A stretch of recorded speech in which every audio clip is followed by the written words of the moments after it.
Mathilda, by Mary Wollstonecraft Shelley, is a deeply introspective and haunting tale that delves into themes of isolation, forbidden love, and the struggle for self-identity. Chapter 1. Mathilda. Chapter 1-1. Florence. November 9th, 1819. It is only 4 o'clock, but it is winter, and the sun has already set. There are no clouds in the clear, frosty sky to reflect its slant beams, but the air itself is tinged with a slight roseate color which is again reflected on the snow that covers the ground. I live in a lone cottage on a solitary, wide heath. No voice of life reaches me. I see the desolate plain covered with white, save a few black patches that the noonday sun has made at the top of those sharp, pointed hillocks from which the snow, sliding as it fell, lay thinner than on the plain ground. A few birds are pecking at the hard ice that covers the pools, for the frost has been of long continuance. I am in a strange state of mind. I am alone, quite alone, in the world. The blight of misfortune has passed over me and withered me. I know that I am about to die, and I feel happy, joyous. I feel my pulse, it beats fast. I place my thin hand on my cheek. It burns. There is a slight, quick spirit within me which is now emitting its last sparks. I shall never see the snows of another winter.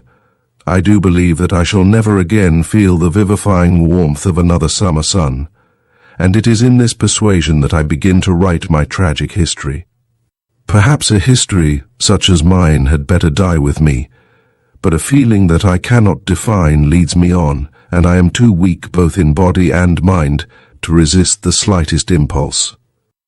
While life was strong within me, I thought indeed that there was a sacred horror in my tale that rendered it unfit for utterance, and now about to die I pollute its mystic terrors. It is as the wood of the Eumenides, none but the dying may enter, and Oedipus is about to die. What am I writing? I must collect my thoughts.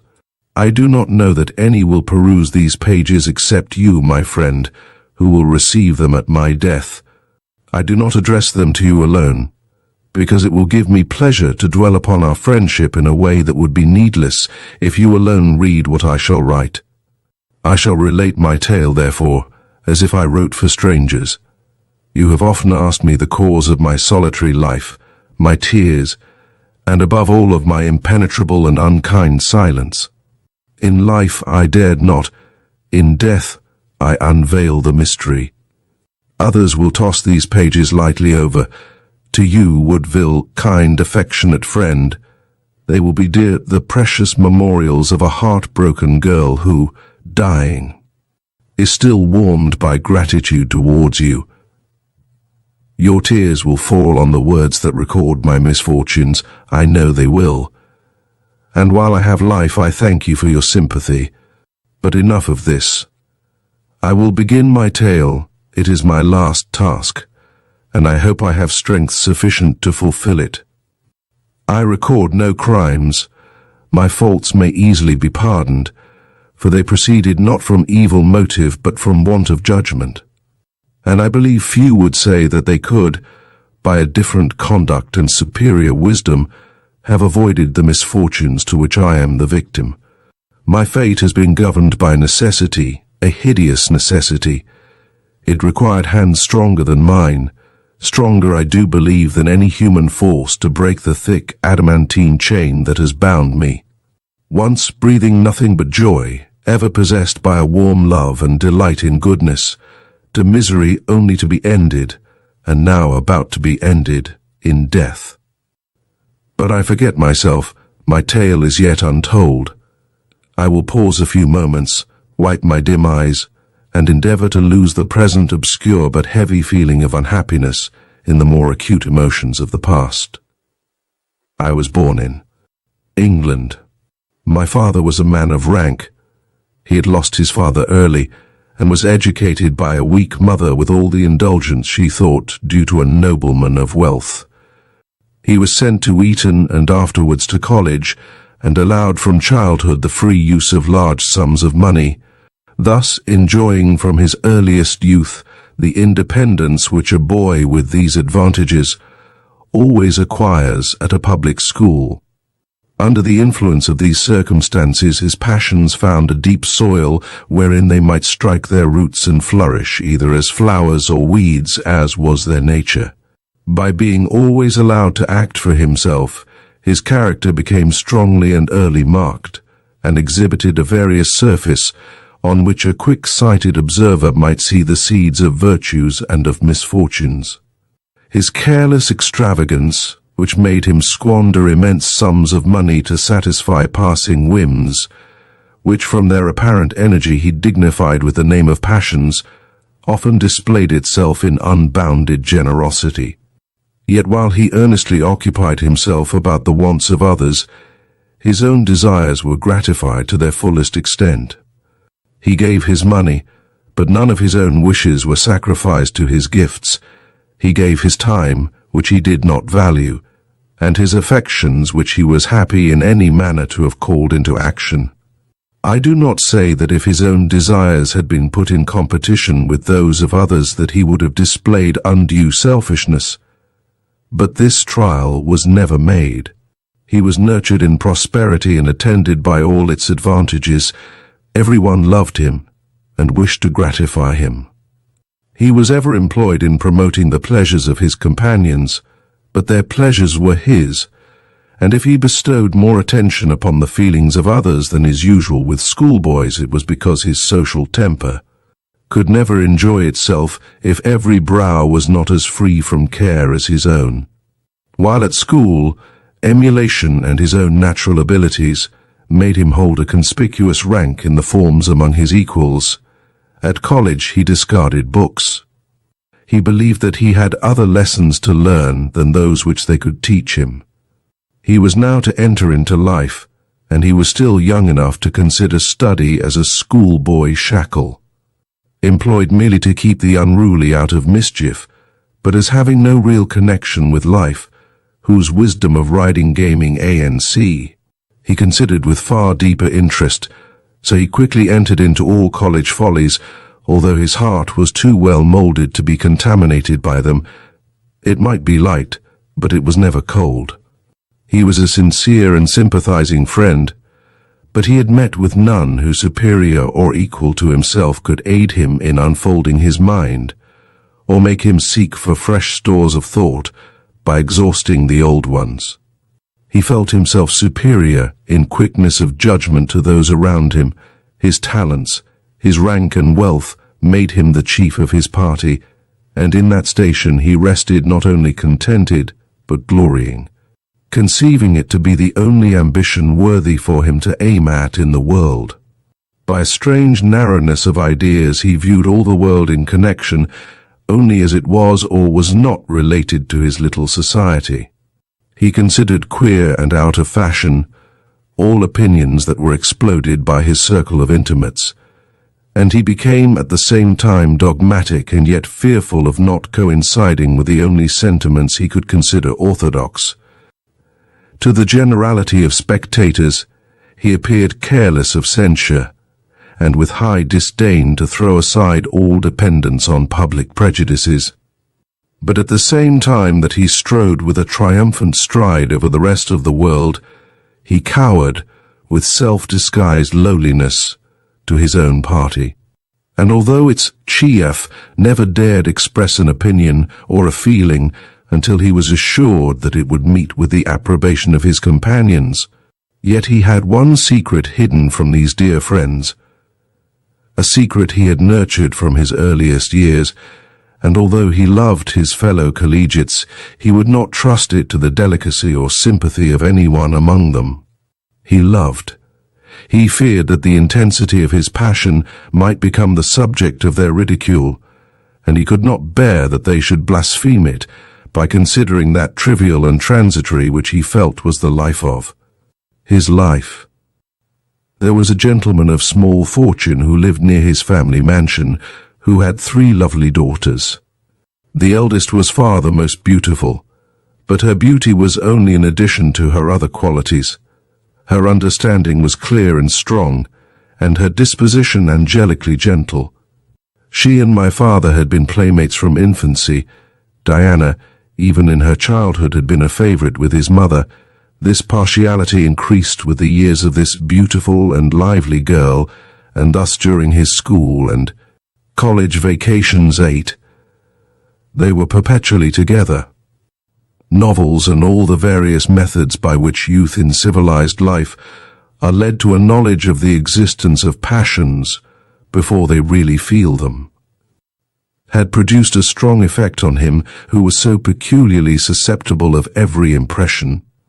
At 11 years of age, Diana was his favorite playmate, but he already talked the language of love. Although she was elder than he by nearly 2 years, the nature of her education made her more childish, at least in the knowledge and expression of feeling. She received his warm protestations with innocence and returned them unknowing of what they meant. She had read no novels and associated only with her younger sisters. What could she know of the difference between love and friendship? And when the development of her understanding disclosed the true nature of this intercourse to her, her affections were already engaged to her friend. And all she feared was lest other attractions and fickleness might make him break his infant vows. But they became every day more ardent and tender. It was a passion that had grown with his growth. It had become entwined with every faculty and every sentiment, and only to be lost with life. None knew of their love except their own two hearts, yet although in all things else, and even in this he dreaded the censure of his companions, for thus truly loving one inferior to him in fortune, nothing was ever able for a moment to shake his purpose of uniting himself to her. As soon as he could muster courage sufficient to meet those difficulties he was determined to surmount. Diana was fully worthy of his deepest affection. There were few who could boast of so pure a heart, and so much real humbleness of soul joined to a firm reliance on her own integrity and a belief in that of others. She had, from her birth, lived a retired life. She had lost her mother when very young, but her father had devoted himself to the care of her education. He had many peculiar ideas which influenced the system he had adopted with regard to her. She was well acquainted with the heroes of Greece and Rome, or with those of England who had lived some 100 years ago. While she was nearly ignorant of the passing events of the day, she had read few authors who had written during at least the last 50 years, but her reading with this exception was very extensive. Thus, although she appeared to be less initiated in the mysteries of life and society than he, her knowledge was of a deeper kind, and laid on firmer foundations. And if even her beauty and sweetness had not fascinated him, her understanding would ever have held his in thrall. He looked up to her as his guide, and such was his adoration that he delighted to augment to his own mind the sense of inferiority with which she sometimes impressed him. When he was 19, his mother died. He left college on this event, and shaking off for a while his old friends, he retired to the neighborhood of his Diana, and received all his consolation from her sweet voice and dearer caresses. This short separation from his companions gave him courage to assert his independence. He had a feeling that however they might express ridicule of his intended marriage, they would not dare display it when it had taken place. Therefore, seeking the consent of his guardian, which with some difficulty he obtained, and of the father of his mistress, which was more easily given, without acquainting anyone else of his intention. By the time he had attained his 20th birthday, he had become the husband of Diana. He loved her with passion, and her tenderness had a charm for him that would not permit him to think of aught but her. He invited some of his college friends to see him, but their frivolity disgusted him. Diana had torn the veil which had before kept him in his boyhood. He was become a man, and he was surprised how he could ever have joined in the cant words and ideas of his fellow collegiates, or how for a moment he had feared the censure of such as these. He discarded his old friendships not from fickleness, but because they were indeed unworthy of him. Diana filled up all his heart. He felt as if by his union with her he had received a new and better soul. She was his monitress, as he learned what were the true ends of life. It was through her beloved lessons that he cast off his old pursuits, and gradually formed himself to become one among his fellow men. A distinguished member of society, a patriot, and an enlightened lover of truth and virtue. He loved her for her beauty and for her amiable disposition, but he seemed to love her more for what he considered her superior wisdom. They studied, they rode together, they were never separate, and seldom admitted a third to their society. Thus my father, born in affluence and always prosperous, clomb without the difficulty and various disappointments that all human beings seem destined to encounter, to the very topmost pinnacle of happiness. Around him was sunshine, and clouds whose shapes of beauty made the prospect divine concealed from him the barren reality which lay hidden below them. From this dizzy point he was dashed at once as he unawares congratulated himself on his felicity. 15 months after their marriage I was born, and my mother died a few days after my birth. A sister of my father was with him at this period. She was nearly 15 years older than he, and was the offspring of a former marriage of his father. When the latter died, this sister was taken by her maternal relations. They had seldom seen one another, and were quite unlike in disposition. This aunt, to whose care I was afterwards consigned, has often related to me the effect that this catastrophe had on my father's strong and susceptible character. From the moment of my mother's death until his departure, she never heard him utter a single word. Buried in the deepest melancholy, he took no notice of any one. Often for hours his eyes streamed tears, or a more fearful gloom overpowered him. All outward things seemed to have lost their existence relatively to him, and only one circumstance could in any degree recall him from his motionless and mute despair: he would never see me. He seemed insensible to the presence of anyone else, but if, as a trial to awaken his sensibility, my aunt brought me into the room, he would instantly rush out with every symptom of fury and distraction. At the end of a month, he suddenly quitted his house, and unattended, sick by any servant, departed from that part of the country without by word or writing informing anyone of his intentions. My aunt was only relieved of her anxiety concerning his fate by a letter from him dated Hamburg. How often have I wept over that letter, which until I was 16 was the only relic I had to remind me of my parents. "Pardon me," it said, "for the uneasiness I have unavoidably given you, but while in that unhappy island, where everything breathes her spirit whom I have lost forever, a spell held me. It is broken. I have quitted England for many years, perhaps forever. But to convince you that selfish feeling does not entirely engross me, I shall remain in this town until you have made by letter every arrangement that you judge necessary. When I leave this place, do not expect to hear from me. I must break all ties that at present exist. I shall become a wanderer, a miserable outcast, alone. In another part of the letter he mentioned me. As for that unhappy little being whom I could not see, and hardly dare mention, I leave her under your protection. Take care of her and cherish her. One day I may claim her at your hands, but futurity is dark. Make the present happy to her." My father remained 3 months at Hamburg. When he quitted it, he changed his name. My aunt could never discover that which he adopted, and only by faint hints could conjecture that he had taken the road of Germany and Hungary to Turkey.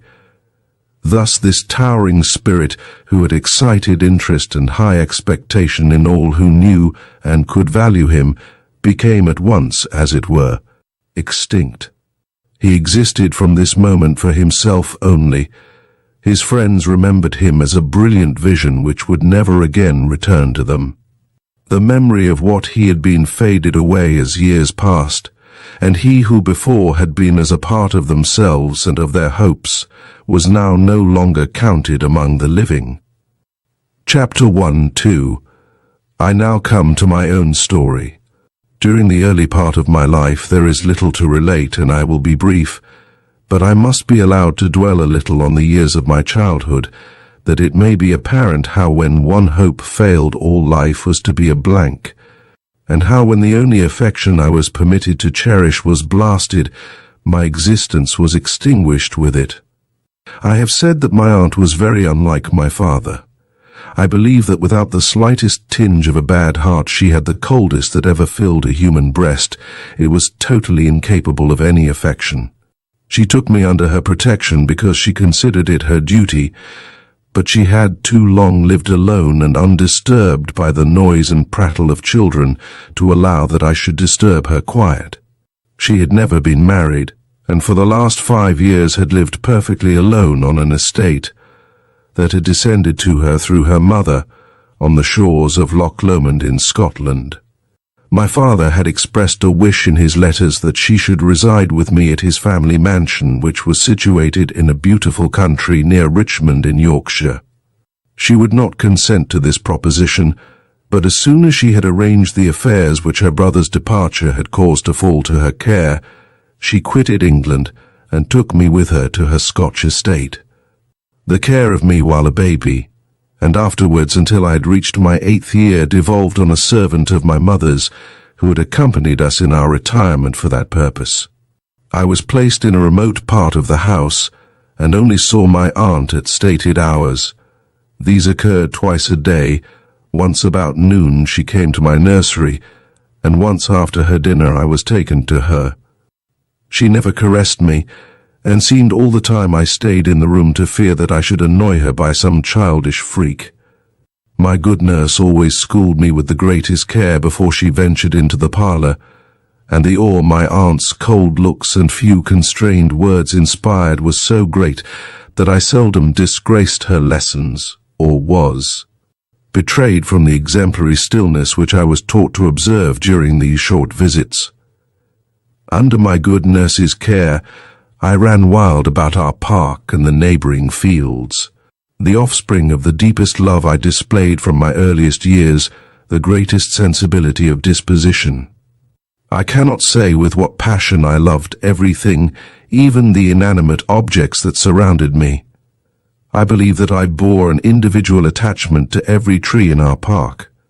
Every animal that inhabited it knew me, and I loved them. Their occasional deaths filled my infant heart with anguish.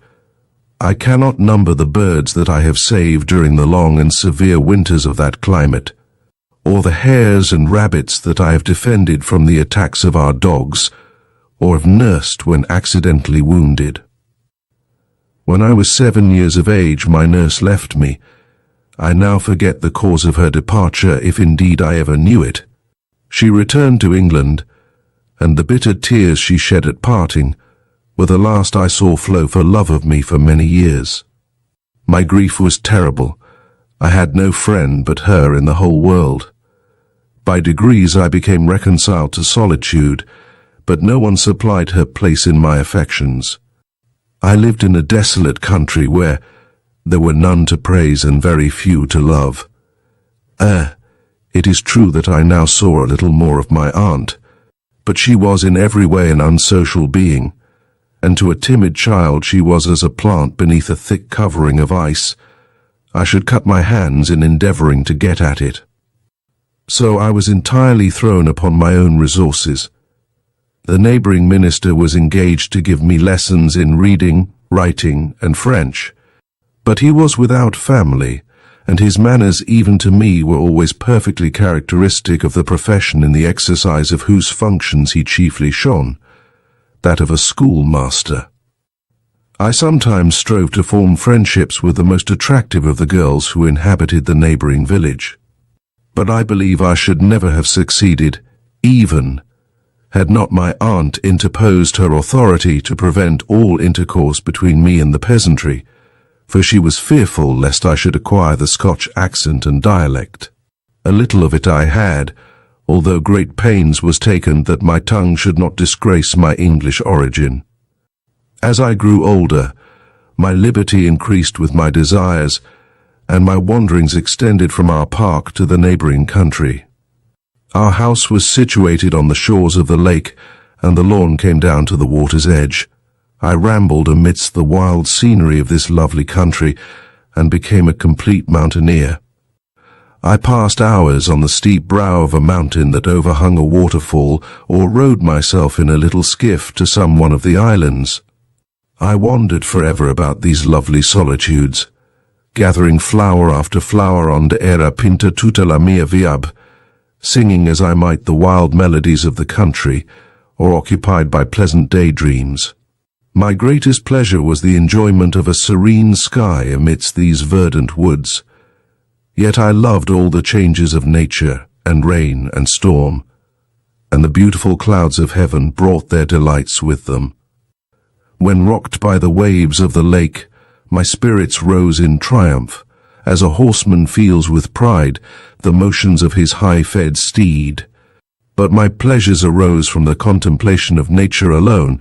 I had no companion. My warm affections, finding no return from any other human heart, were forced to run waste on inanimate objects. Sometimes indeed I wept, when my aunt received my caresses with repulsive coldness, and when I looked round and found none to love, but I quickly dried my tears.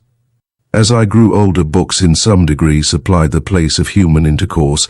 The library of my aunt was very small. Shakespeare, Milton, Pope and Cowper were the strangely sick assorted poets of her collection, and among the prose authors a translation of Livy and Rollin's Ancient History were my chief favourites, although as I emerged from childhood I found others highly interesting which I had before neglected as dull.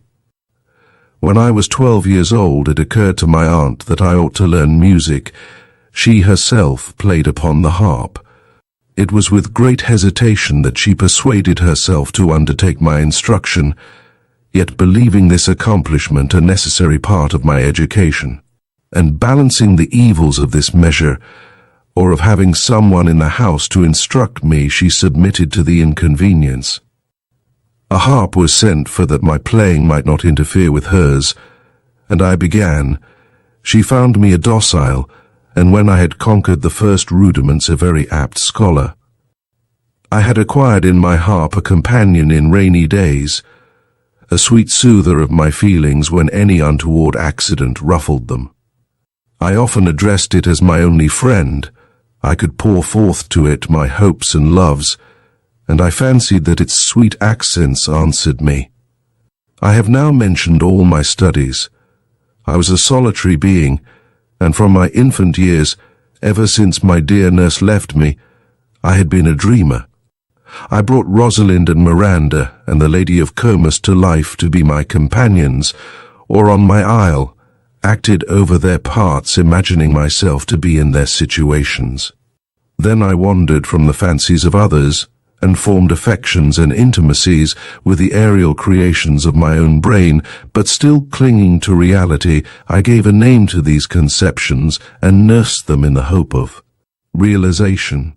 I clung to the memory of my parents. My mother I should never see, she was dead, but the idea of my unhappy, wandering father was the idol of my imagination.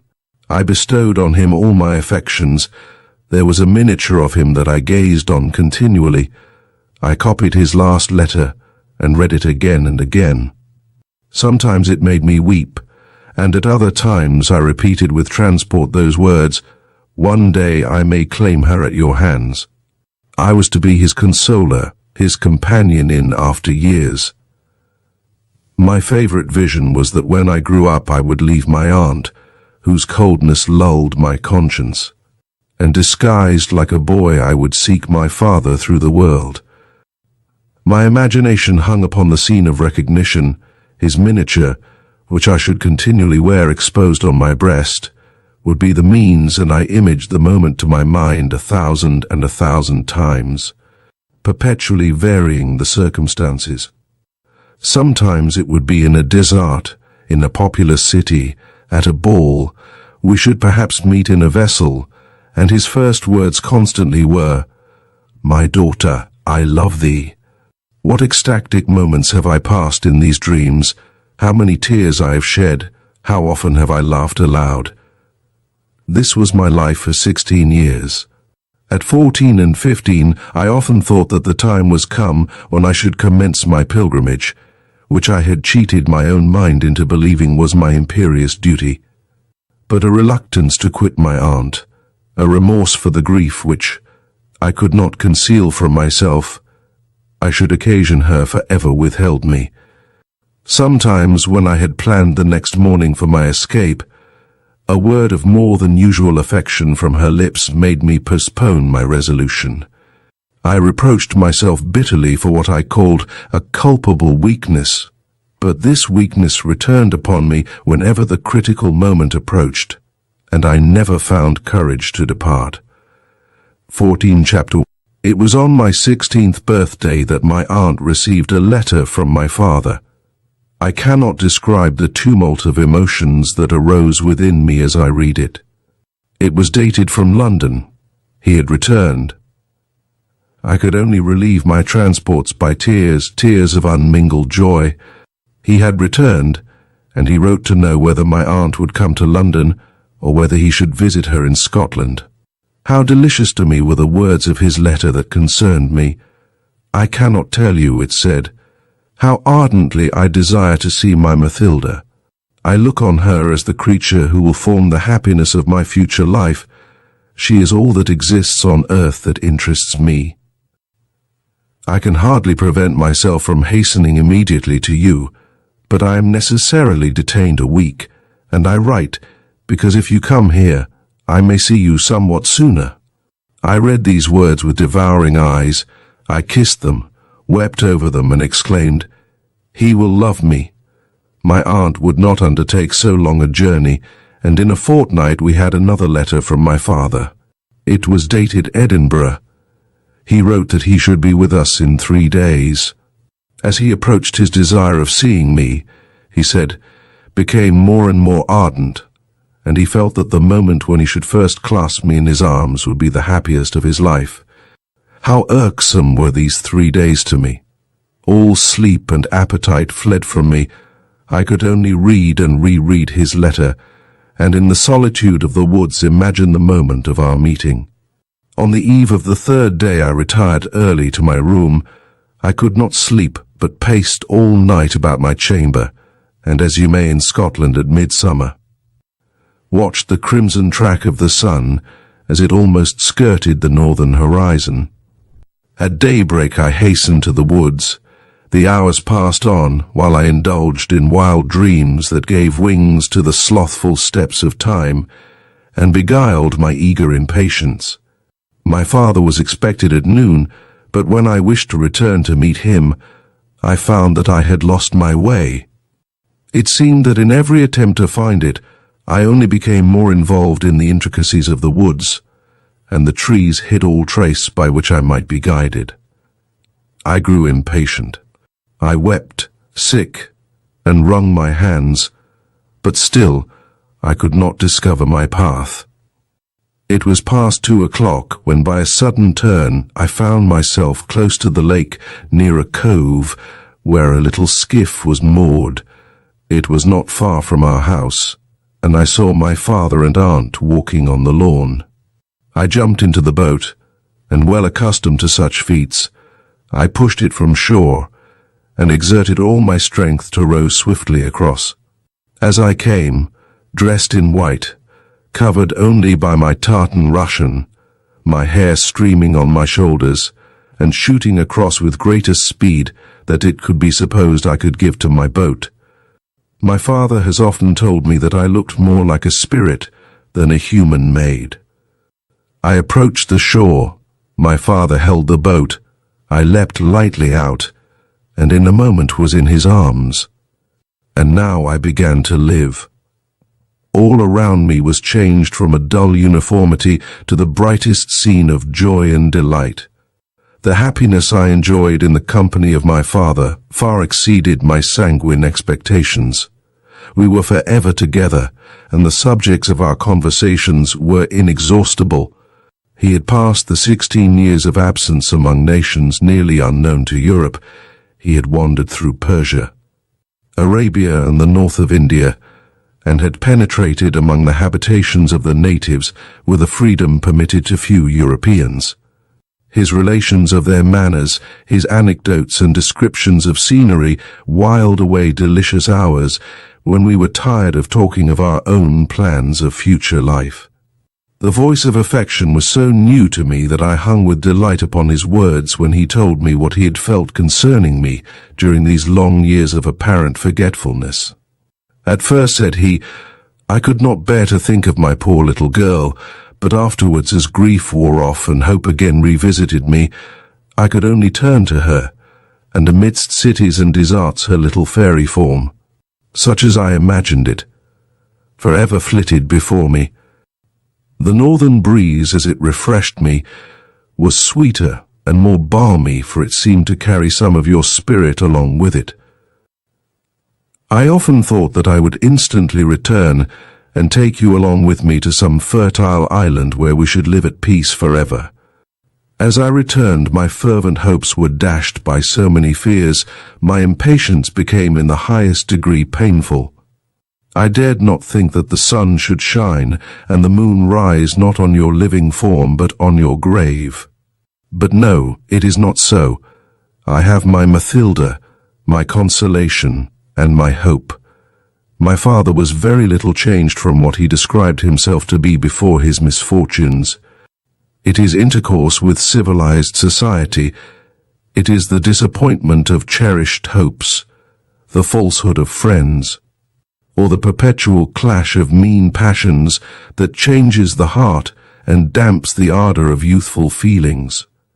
Lonely wanderings in a wild country among people of simple or savage manners may inure the body but will not tame the soul, or extinguish the ardor and freshness of feeling incident to youth. The burning sun of India and the freedom from all restraint had rather increased the energy of his character before he bowed under. Now he was impatient of any censure except that of his own mind. He had seen so many customs and witnessed so great a variety of moral creeds that he had been obliged to form an independent one for himself, which had no relation to the peculiar notions of any one country. His early prejudices, of course, influenced his judgment in the formation of his principles, and some raw college ideas were strangely mingled with the deepest deductions of his penetrating mind. The vacuity his heart endured of any deep interest in life during his long absence from his native country had had a singular effect upon his ideas. There was a curious feeling of unreality attached by him to his foreign life in comparison with the years of his youth. All the time he had passed out of England was as a dream, and all the interest of his soul, all his affections, belonged to events which had happened and persons who had existed 16 years before.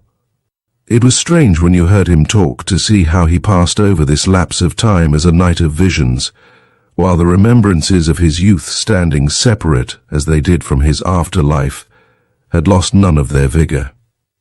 He talked of my mother as if she had lived but a few weeks before, not that he expressed poignant grief, but his description of her person and his relation of all anecdotes connected with her was thus fervent and vivid. In all this there was a strangeness that attracted and enchanted me. He was, as it were, now awakened from his long visionary sleep, and he felt somewhat like one of the 7 sleepers, or like Nurjahad, 17. In that sweet imitation of an Eastern tale, Diana was gone, his friends were changed or dead, and now on his awakening I was all that he had to love on earth. How dear to me were the waters, and mountains, and woods of Loch Lomond, now that I had so beloved a companion for my rambles. I visited with my father every delightful spot, either on the islands, or by the side of the tree-sheltered waterfalls, every shady path, or dingle entangled with underwood and fern. My ideas were enlarged by his conversation. I felt as if I were recreated and had about me all the freshness and life of a new being. I was, as it were, transported since his arrival from a narrow spot of earth into a universe boundless to the imagination and the understanding. My life had been before as a pleasing country rill, never destined to leave its native fields, but when its task was fulfilled quietly to be absorbed and leave no trace. Now it seemed to me to be as a various river flowing through a fertile and lovely landscape, ever changing and ever beautiful. Alas, I knew not the desert it was about to reach, the rocks that would tear its waters, and the hideous scene that would be reflected in a more distorted manner in its waves. Life was then brilliant. I began to learn to hope, and what brings a more bitter despair to the heart than hope destroyed? Is it not strange, 18, that grief should quickly follow so divine a happiness? I drank of an enchanted cup, but gall was at the bottom of its long-drawn sweetness. My heart was full of deep affection, but it was calm from its very depth and fullness. I had no idea that misery could arise from love. And this lesson that all at last must learn was taught me in a manner few are obliged to receive it. I lament now, I must ever lament, those few short months of paradisaical bliss. I disobeyed no command, I ate no apple, and yet I was ruthlessly driven from it. Alas, my companion did, and I was precipitated in his fall.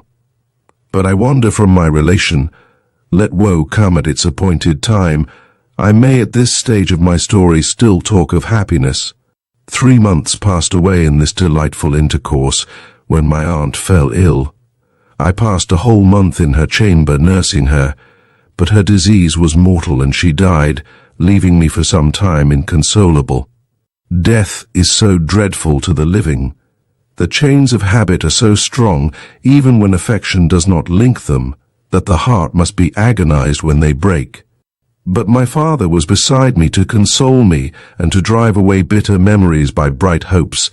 Methought that it was sweet to grieve that he might dry my tears. Then again he distracted my thoughts from my sorrow by comparing it with his despair when he lost my mother. Even at that time I shuddered at the picture he drew of his passions. He had the imagination of a poet. And when he described the whirlwind that then tore his feelings, he gave his words the impress of life so vividly that I believed while I trembled. I wondered how he could ever again have entered into the offices of life after his wild thoughts seemed to have given him affinity with the unearthly. While he spoke, so tremendous were the ideas which he conveyed that it appeared as if the human heart were far too bounded for their conception. His feelings seemed better fitted for a spirit whose habitation is the earthquake and the volcano than for one confined to a mortal body and human lineaments. But these were merely memories. He was changed since then.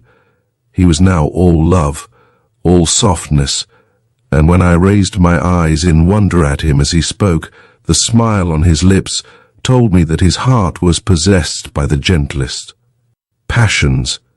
2 months after my aunt's death we removed to London, where I was led by my father to attend to deeper studies than had before occupied me. My improvement was his delight. He was with me during all my studies and assisted or joined with me in every lesson. We saw a great deal of society, and no day passed that my father did not endeavour to embellish by some new enjoyment.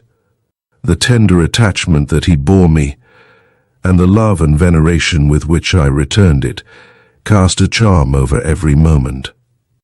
The hours were slow, for each minute was employed. We lived more in 1 week than many do in the course of several months, and the variety and novelty of our pleasures gave zest to each. We perpetually made excursions together, and whether it were to visit beautiful scenery, or to see fine pictures, or sometimes for no object but to seek amusement as it might chance to arise, I was always happy when near my father. It was a subject of regret to me whenever we were joined by a third person, yet if I turned with a disturbed look towards my father, his eyes fixed on me and beaming with tenderness instantly restored joy to my heart. Oh, hours of intense delight! Short as ye were, ye are made as long to me as a whole life, when looked back upon through the mist of grief that rose immediately after, as if to shut ye from my view. Alas! You were the last of happiness that I ever enjoyed, a very few weeks, and all was destroyed. Like Psyche 21, I lived for a while in an enchanted palace, amidst odors and music and every luxurious delight, when suddenly I was left on a barren rock. A wide ocean of despair rolled around me, above all was black, and my eyes closed while I still inhabited a universal death. Still I would not hurry on. I would pause forever on the recollections of these happy weeks. I would repeat every word, and how many do I remember, record every enchantment of the fairy habitation. But no, my tale must not pause. It must be as rapid as was my fate. I can only describe in short, although strong expressions, my precipitate and irremediable change from happiness to despair. 22, Chapter 1-4. Among our most assiduous visitors was a young man of rank, well-informed, and agreeable in his person. After we had spent a few weeks in London, his attentions towards me became marked, and his visits more frequent. I was too much taken up by my own occupations and feelings to attend much to this, and then indeed I hardly noticed more than the bare surface of events as they passed around me.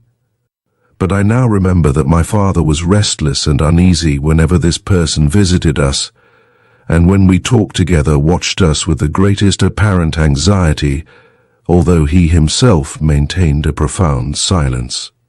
At length these obnoxious visits suddenly ceased altogether, but from that moment I must date the change of my father, a change that to remember makes me shudder, and then filled me with the deepest grief.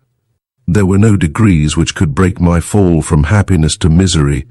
It was as the stroke of lightning, sudden and entire.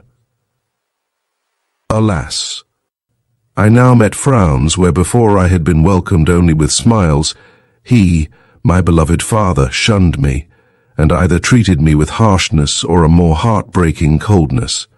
We took no more sweet counsel together, and when I tried to win him again to me, his anger and the terrible emotions that he exhibited drove me to silence and tears. And this was sudden. The day before we had passed alone together in the country, I remember we had talked of future travels that we should undertake together.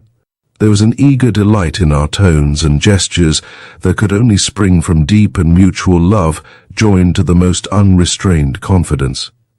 And now the next day, the next hour, I saw his brows contracted, his eyes fixed in sullen fierceness on the ground, and his voice so gentle and so dear made me shiver when he addressed me.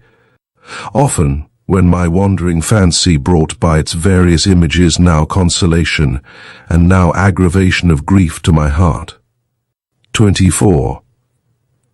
I have compared myself to Proserpine, who was gaily and heedlessly gathering flowers on the sweet plain of Enna, when the king of hell snatched her away to the abodes of death and misery. Alas! I, who so lately knew of naught but the joy of life, who had slept only to dream sweet dreams and awoke to incomparable happiness, I now passed my days and nights in tears. I, who sought and had found joy in the love-breathing countenance of my father, now when I dared fix on him a supplicating look, it was ever answered by an angry frown. I dared not speak to him, and when sometimes I had worked up courage to meet him, and to ask an explanation, one glance at his face, where a chaos of mighty passion seemed forever struggling, made me tremble and shrink to silence. I was dashed down from heaven to earth as a silly sparrow, when pounced on by a hawk. My eyes swam and my head was bewildered by the sudden apparition of grief. Day after day 25 passed marked only by my complaints and my tears. Often I lifted my soul in vain prayer for a softer descent from joy to woe, or if that were denied me, that I might be allowed to die, and fade forever under the cruel blast that swept over me. For what should I do here, like a decaying flower, still withering under his bitter words? Whose kindly heat should give my poor heart life? Sometimes I said to myself, this is an enchantment, and I must strive against it. My father is blinded by some malignant vision which I must remove. And then, like David, I would try music to win the evil spirit from him. And once while singing I lifted my eyes towards him and saw his fixed on me and filled with tears. All his muscles seemed relaxed to softness. I sprung towards him with a cry of joy and would have thrown myself into his arms, but he pushed me roughly from him and left me. And even from this slight incident he contracted fresh gloom and an additional severity of manner. There are many incidents that I might relate which shewed the diseased yet incomprehensible state of his mind, but I will mention one that occurred while we were in company with several other persons. On this occasion I chanced to say that I thought mirrored the best of Alfieri's tragedies. As I said this, I chanced to cast my eyes on my father and met his. For the first time the expression of those beloved eyes displeased me, and I saw with affright that his whole frame shook with some concealed emotion that in spite of his efforts half conquered him. As this tempest faded from his soul, he became melancholy and silent. Every day some new scene occurred and displayed in him a mind working as it were with an unknown horror that now he could master, but which at times threatened to overturn his reason, and to throw the bright seat of his intelligence into a perpetual chaos. I will not dwell longer than I need on these disastrous circumstances. I might waste days in describing how anxiously I watched every change of fleeting circumstance that promised better days, and with what despair I found that each effort of mine aggravated his seeming madness. To tell all my grief, I might as well attempt to count the tears that have fallen from these eyes, or every sign that has torn my heart. I will be brief, for there is in all this a horror that will not bear many words, and I sink almost a second time to death while I recall these sad scenes to my memory. Oh, my beloved father! Indeed, you made me miserable beyond all words, but how truly did I even then forgive you, and how entirely did you possess my whole heart while I endeavored, as a rainbow gleams upon a cataract, 27 to soften thy tremendous sorrows. Thus did this change come about. I seem perhaps to have dashed too suddenly into the description, but thus suddenly did it happen.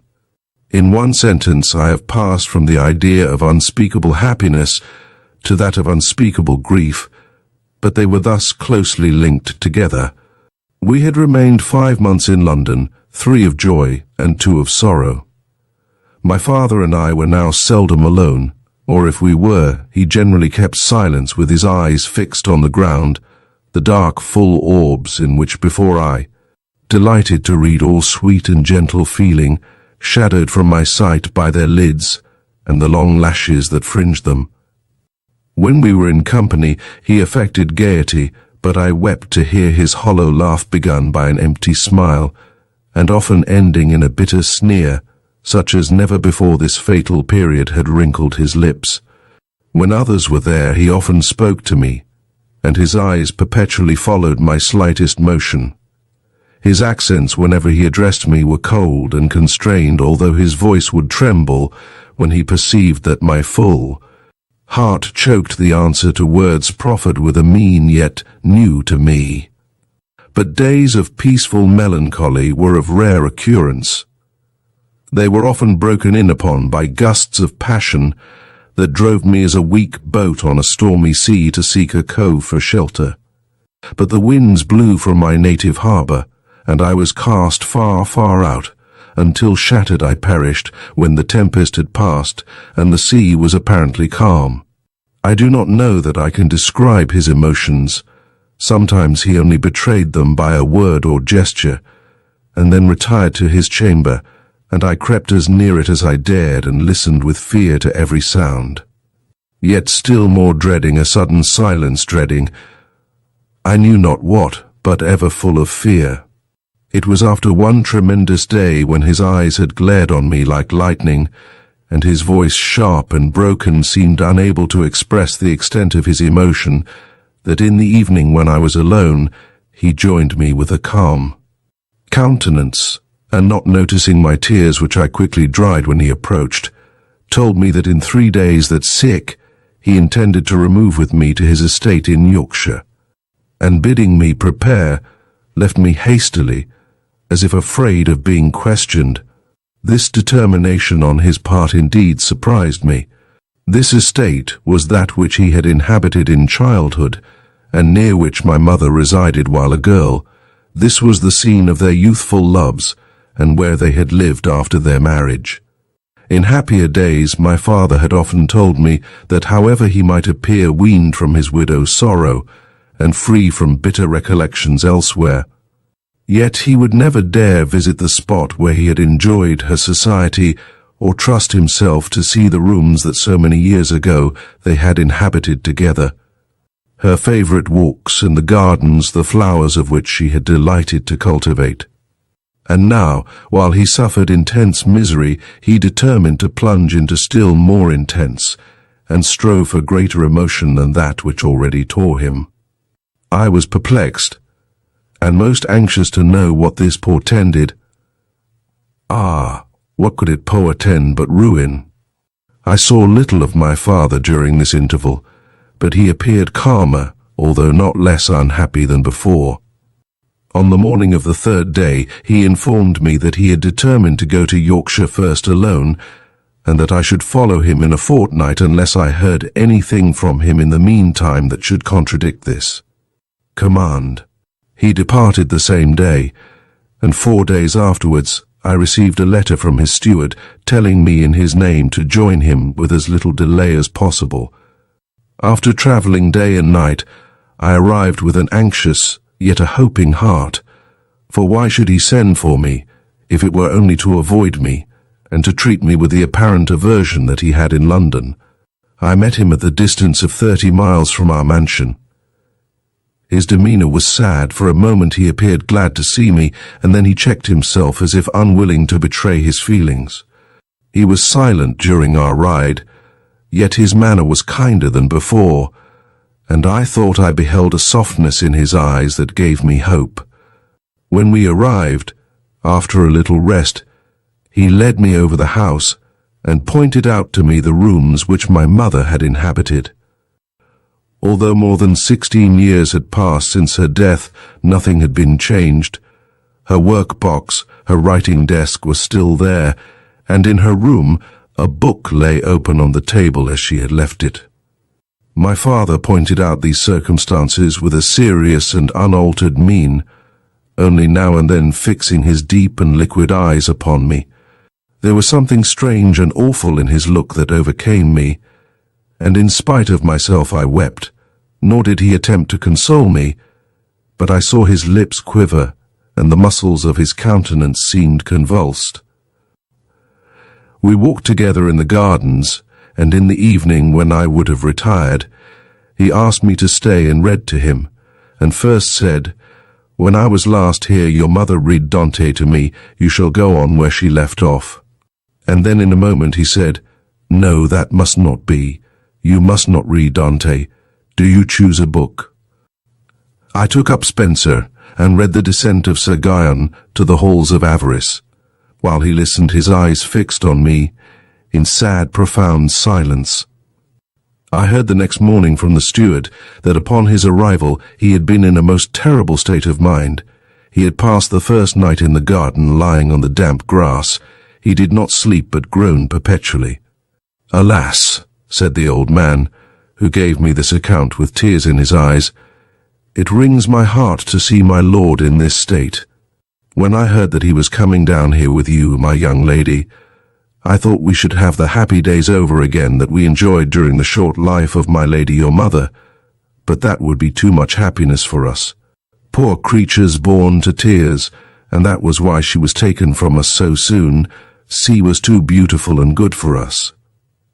It was a happy day, as we all thought it when my lord married her. I knew her when she was a child, and many a good turn has she done for me in my old lady's time. You are like her, although there is more of my lord in you. But has he been thus ever since his return? All my joy turned to sorrow when I first beheld him with that melancholy countenance enter these doors as it were the day after my lady's funeral. He seemed to recover himself a little after he had bidden me write to you, but still it is a woeful thing to see him so unhappy.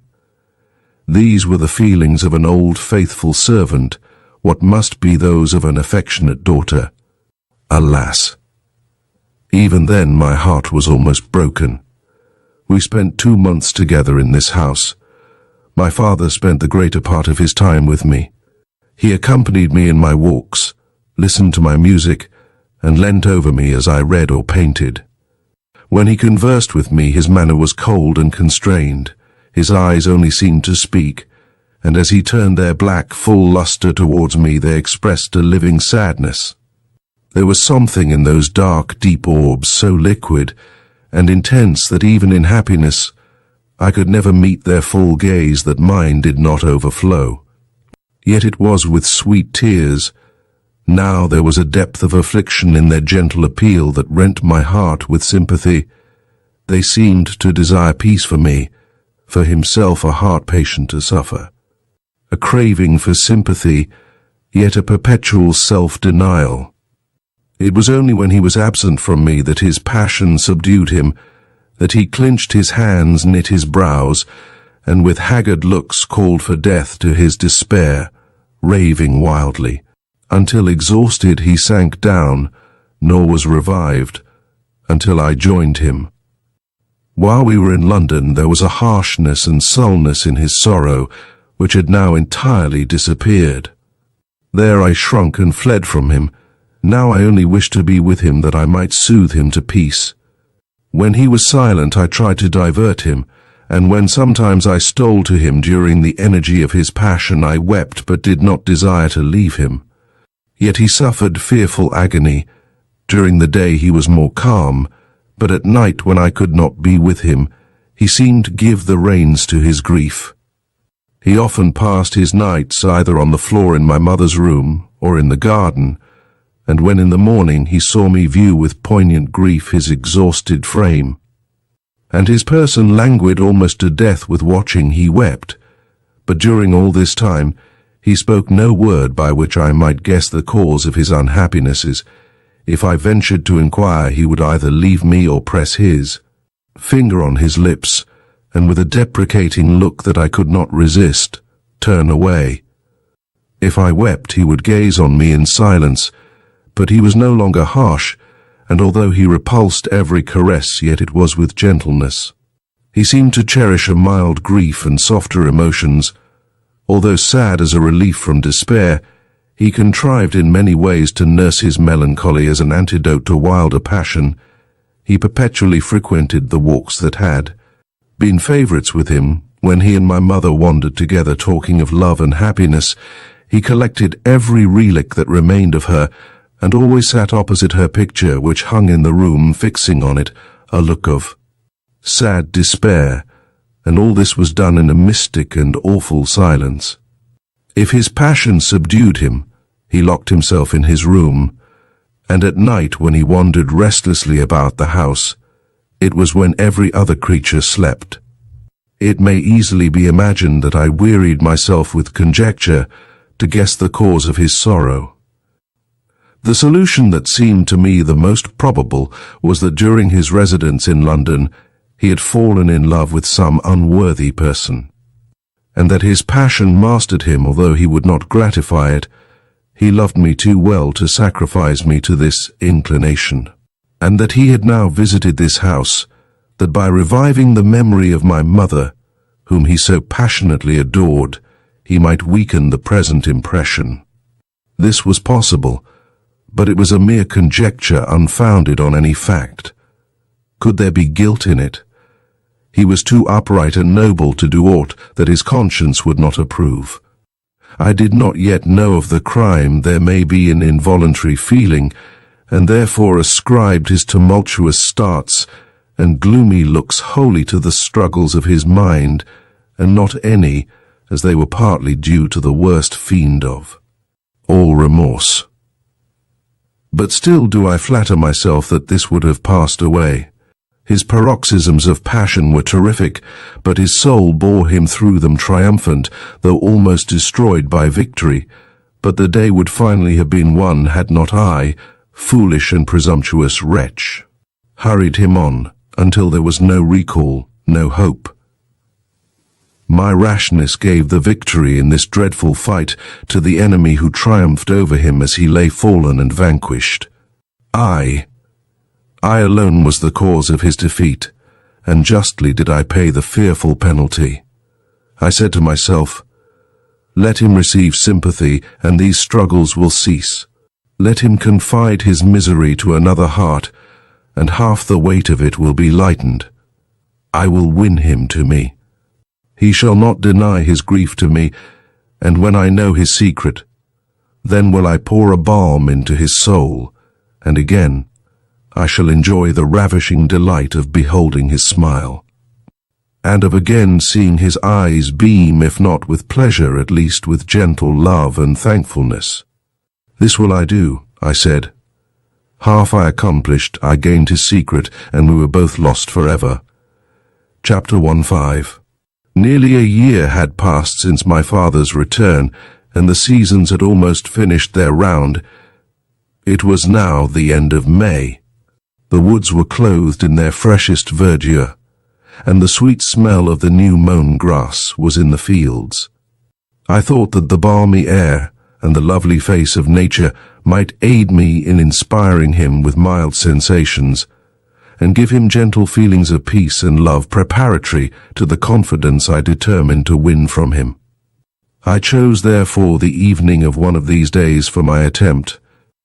I invited him to walk with me, and led him to a neighboring wood of beech trees, whose light shade shielded us from the slant and dazzling beams of the descending sun.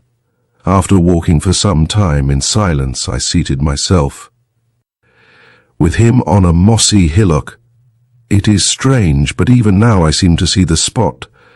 The slim and smooth trunks were many of them wound round by ivy, whose shining leaves of the darkest green contrasted with the white bark and the light leaves of the young sprouts of beech that grew from their parent trunks.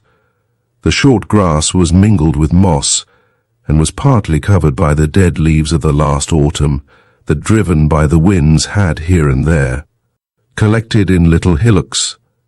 There were a few moss-grown stumps about. The leaves were gently moved by the breeze, and through their green canopy you could see the bright blue sky as evening came on. The distant trunks were reddened by the sun, and the wind died entirely away, while a few birds flew past us to their evening rest. Well, it was here we sat together, and when you hear all that passed, all that of terrible tore our souls even in this placid spot, which but for strange passions might have been a paradise to us, you will not wonder that I remember it as I looked on it, that its calm might give me calm, and inspire me not only with courage but with persuasive words.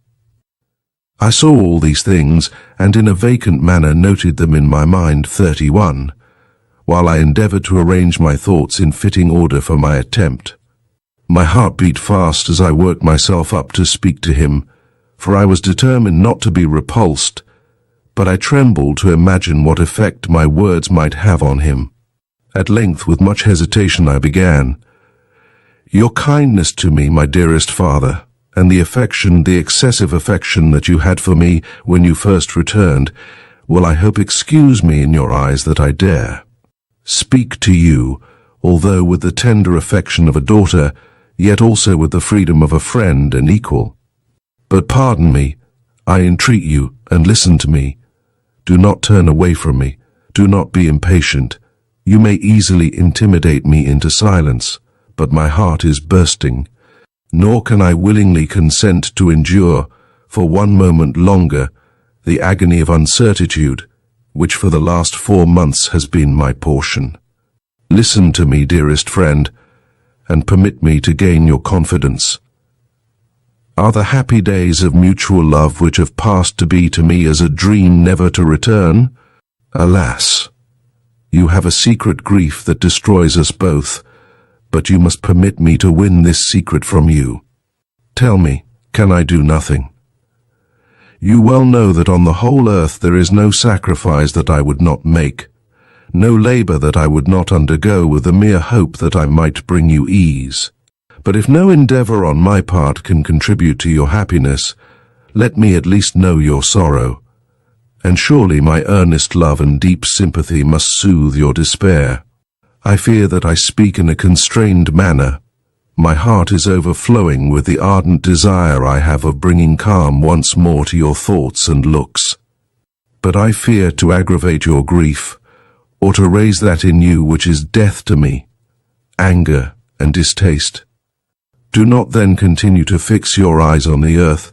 Raise them on me, for I can read your soul in them. Speak to me, and pardon my presumption. Alas, I am a most unhappy creature. I was breathless with emotion, and I paused, fixing my earnest eyes on my father, after I had dashed away the intrusive tears that dimmed them. He did not raise his, but after a short silence he replied to me in a low voice, "You are indeed presumptuous, Mathilda, presumptuous and very rash. In the heart of one like me there are secret thoughts working, and secret tortures which you ought not to seek to discover. I cannot tell you how it adds to my grief to know that I am the cause of uneasiness to you, but this will pass away, and I hope that soon we shall be as we were a few months ago. Restrain your impatience, or you may mar what you attempt to alleviate. Do not again speak to me in this strain, but wait in submissive patience the event of what is passing around you." "Oh yes," I passionately replied, "I will be very patient. I will not be rash or presumptuous. I will see the agonies and tears and despair of my father, my only friend, my hope, my shelter. I will see it all with folded arms and downcast eyes. You do not treat me with candor. It is not true what you say. This will not soon pass away.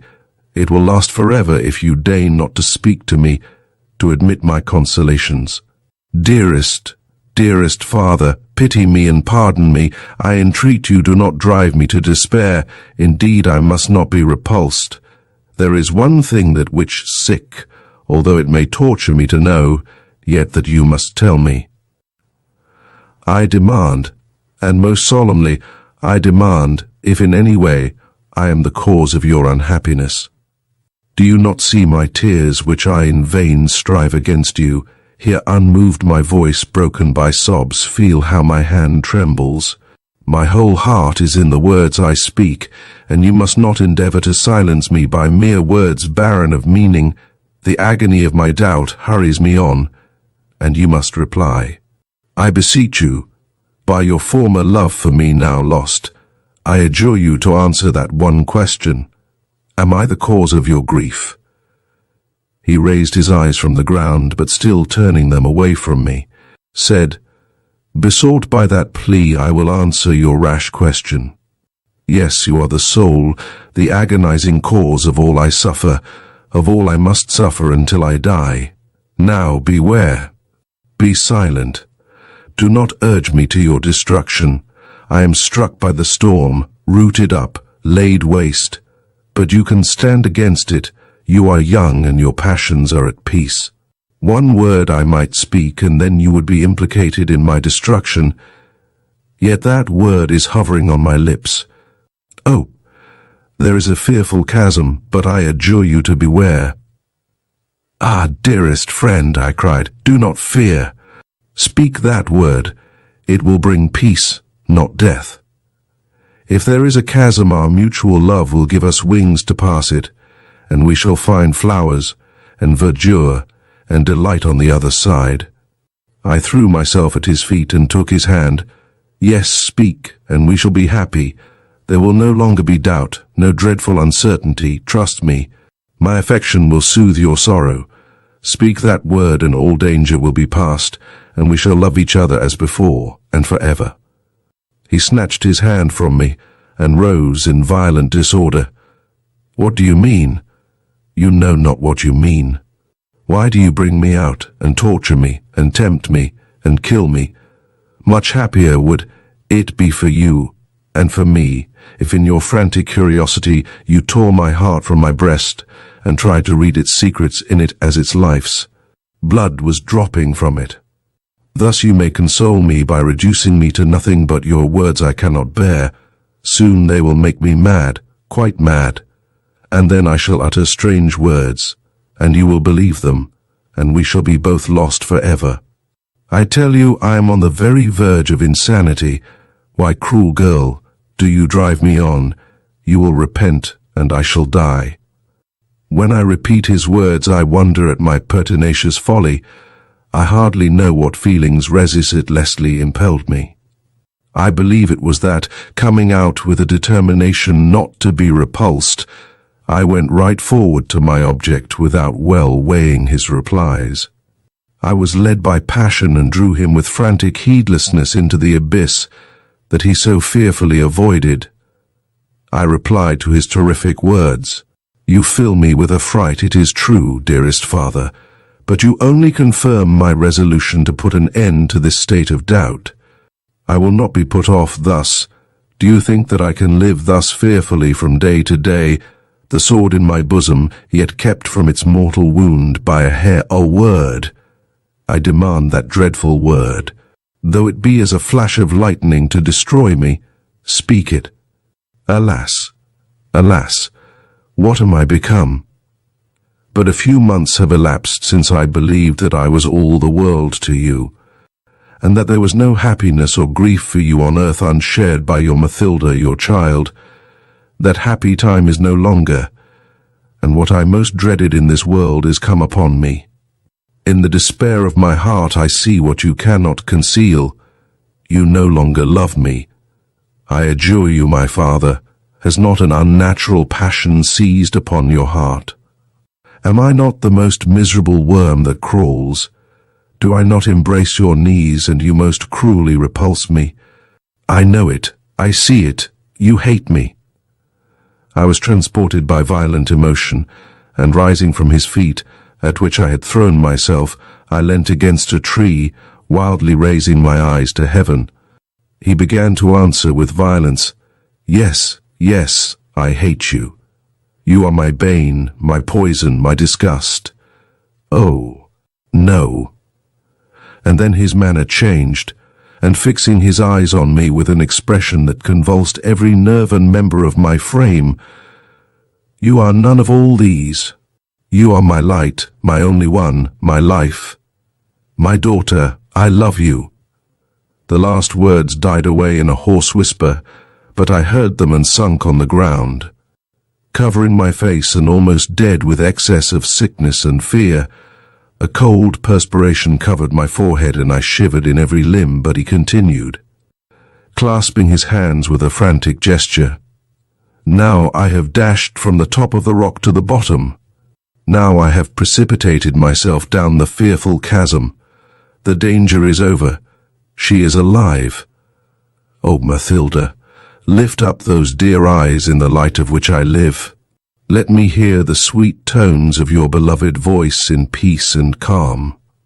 Monster as I am, you are still, as you ever were, lovely, beautiful beyond expression.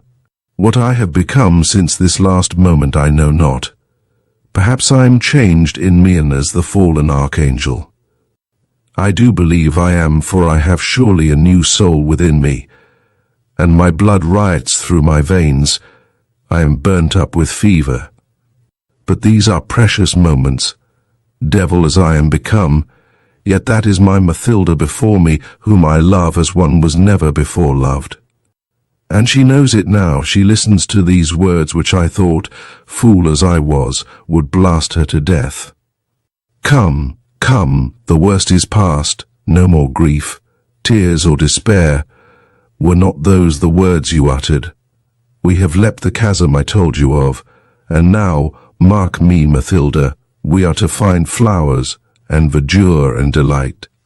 Or is it hell and fire and tortures? Oh, beloved one, I am borne away. I can no longer sustain myself. Surely this is death that is coming. Let me lay my head near your heart. Let me die in your arms. He sunk to the earth fainting, while I, nearly as lifeless, gazed on him in despair. Yes, it was despair I felt. For the first time that phantom seized me, the first and only time, for it has never since left me. After the first moments of speechless agony, I felt her fangs on my heart. I tore my hair, I raved aloud.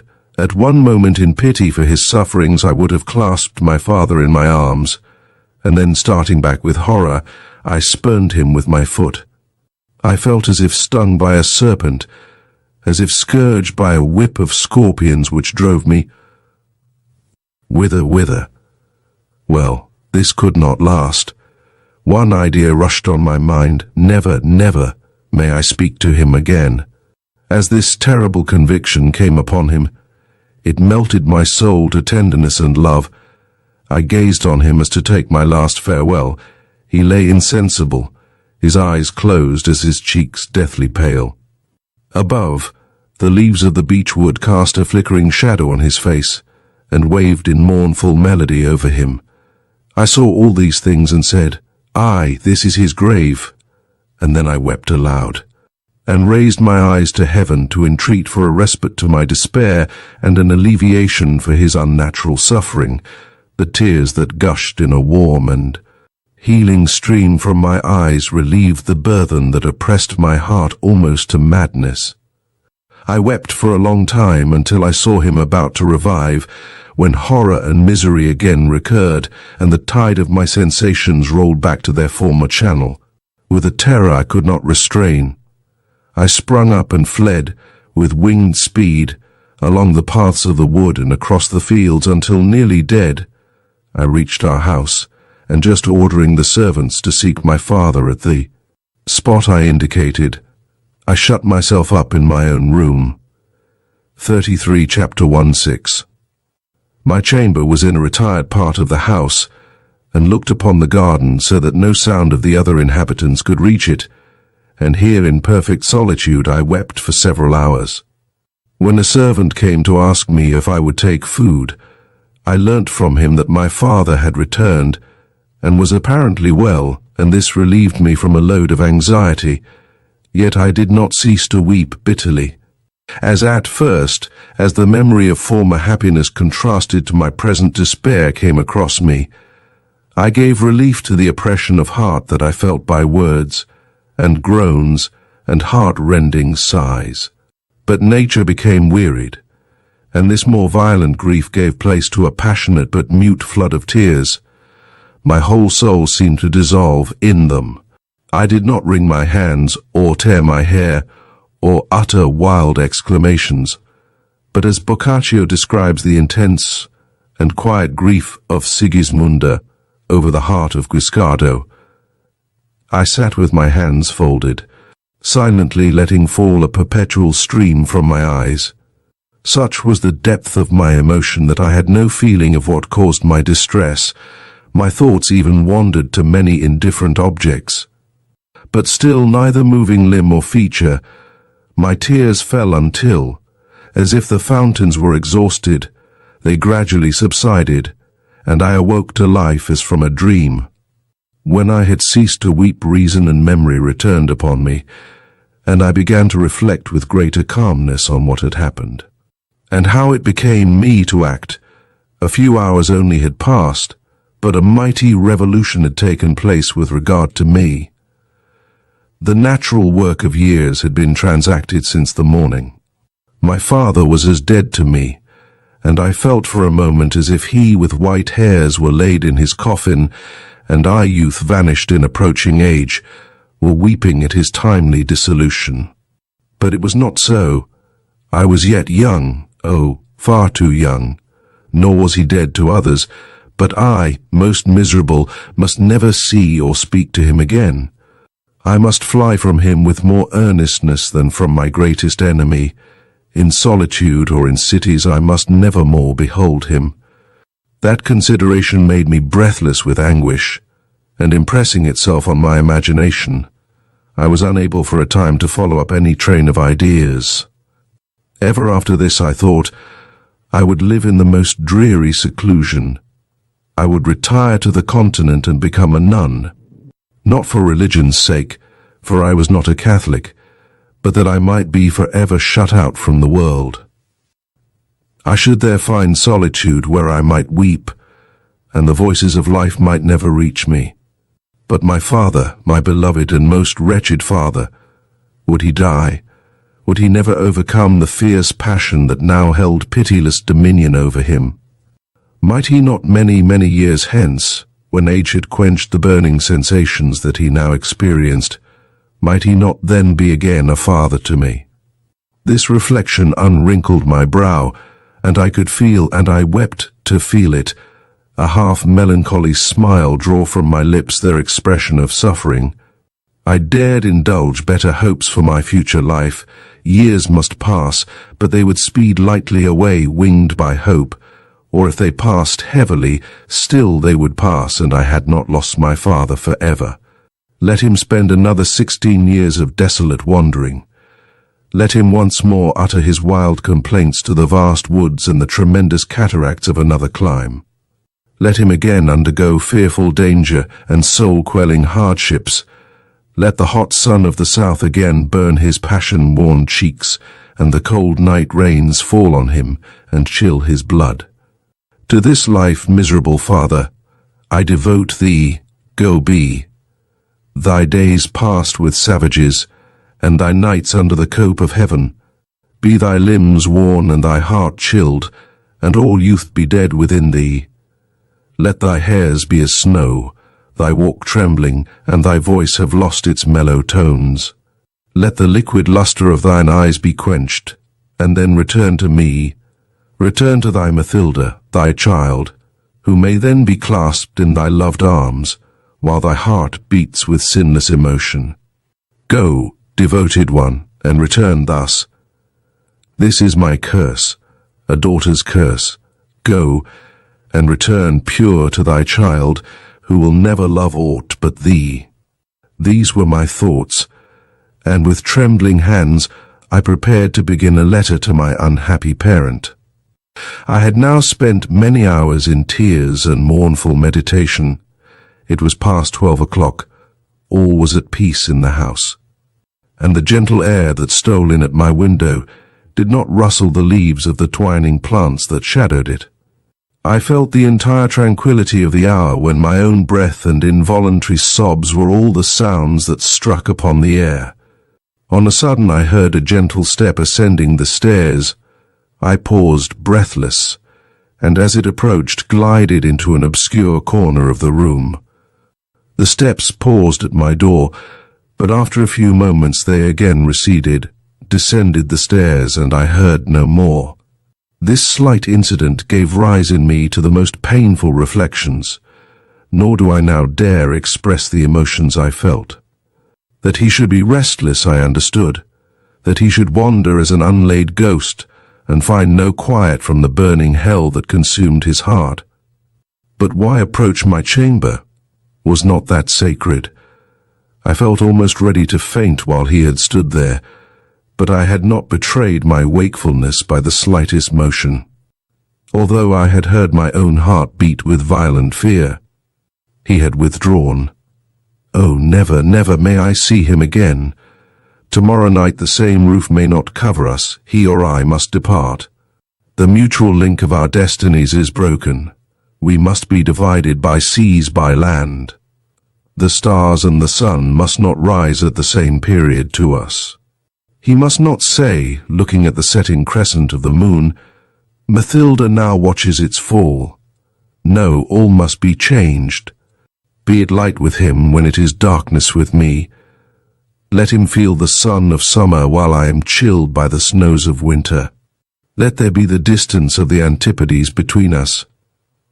At length the east began to brighten, and the comfortable light of morning streamed into my room. I was weary with watching, and for some time I had combated with the heavy sleep that weighed down my eyelids, but now, no longer fearful, I threw myself on my bed. I sought for repose. Although I did not hope for forgetfulness, I knew I should be pursued by dreams, but did not dread the frightful one that I really had. I thought that I had risen, and went to seek my father to inform him of my determination to separate myself from him. I sought him in the house, in the park, and then in the fields and the woods, but I could not find him. At length I saw him at some distance, seated under a tree, and when he perceived me, he waved his hand several times, beckoning me to approach. There was something unearthly in his mien that awed and chilled me, but I drew near. When, at a short distance from him, I saw that he was deadlily sick, pale, and clothed in flowing garments of white. Suddenly he started up and fled from me. I pursued him. We sped over the fields and by the skirts of woods and on the banks of rivers. He flew fast and I followed. We came at last, methought, to the brow of a huge cliff that overhung the sea, which, troubled by the winds, dashed against its base at a distance. I heard the roar of the waters. He held his course right on towards the brink, and I became breathless with fear, lest he should plunge down the dreadful precipice. I tried to augment my speed, but my knees failed beneath me, yet I had just reached him, just caught a part of his flowing robe, when he leapt down and I awoke with a violent scream.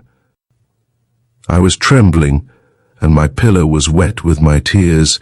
For a few moments my heart beat hard, but the bright beams of the sun and the chirping of the birds quickly restored me to myself, and I rose with a languid spirit, yet wondering what events the day would bring forth. Some time passed before I summoned courage to ring the bell for my servant, and when she came, I still dared not utter my father's name. I ordered her to bring my breakfast to my room, and was again left alone, yet still I could make no resolve, but only thought that I might write a note to my father to beg his permission to pay a visit to a relation who lived about 30 miles off, and who had before invited me to her house. But I had refused, for then I could not quit my suffering father. When the servant came back, she gave me a letter. "From whom is this letter?" I asked, trembling. "Your father left it, madam, with his servant, to be given to you when you should rise." "My father left it. Where is he? Is he not here?" "No, he quitted the house before 4 this morning." "Good God! He is gone. But tell how this was. Speak quick." Her relation was short. He had gone in the carriage to the nearest town, where he took a post-chaise and horses with orders for the London road. He dismissed his servants there, only telling them that he had a sudden call of business, and that they were to obey me as their mistress until his return. Chapter 17.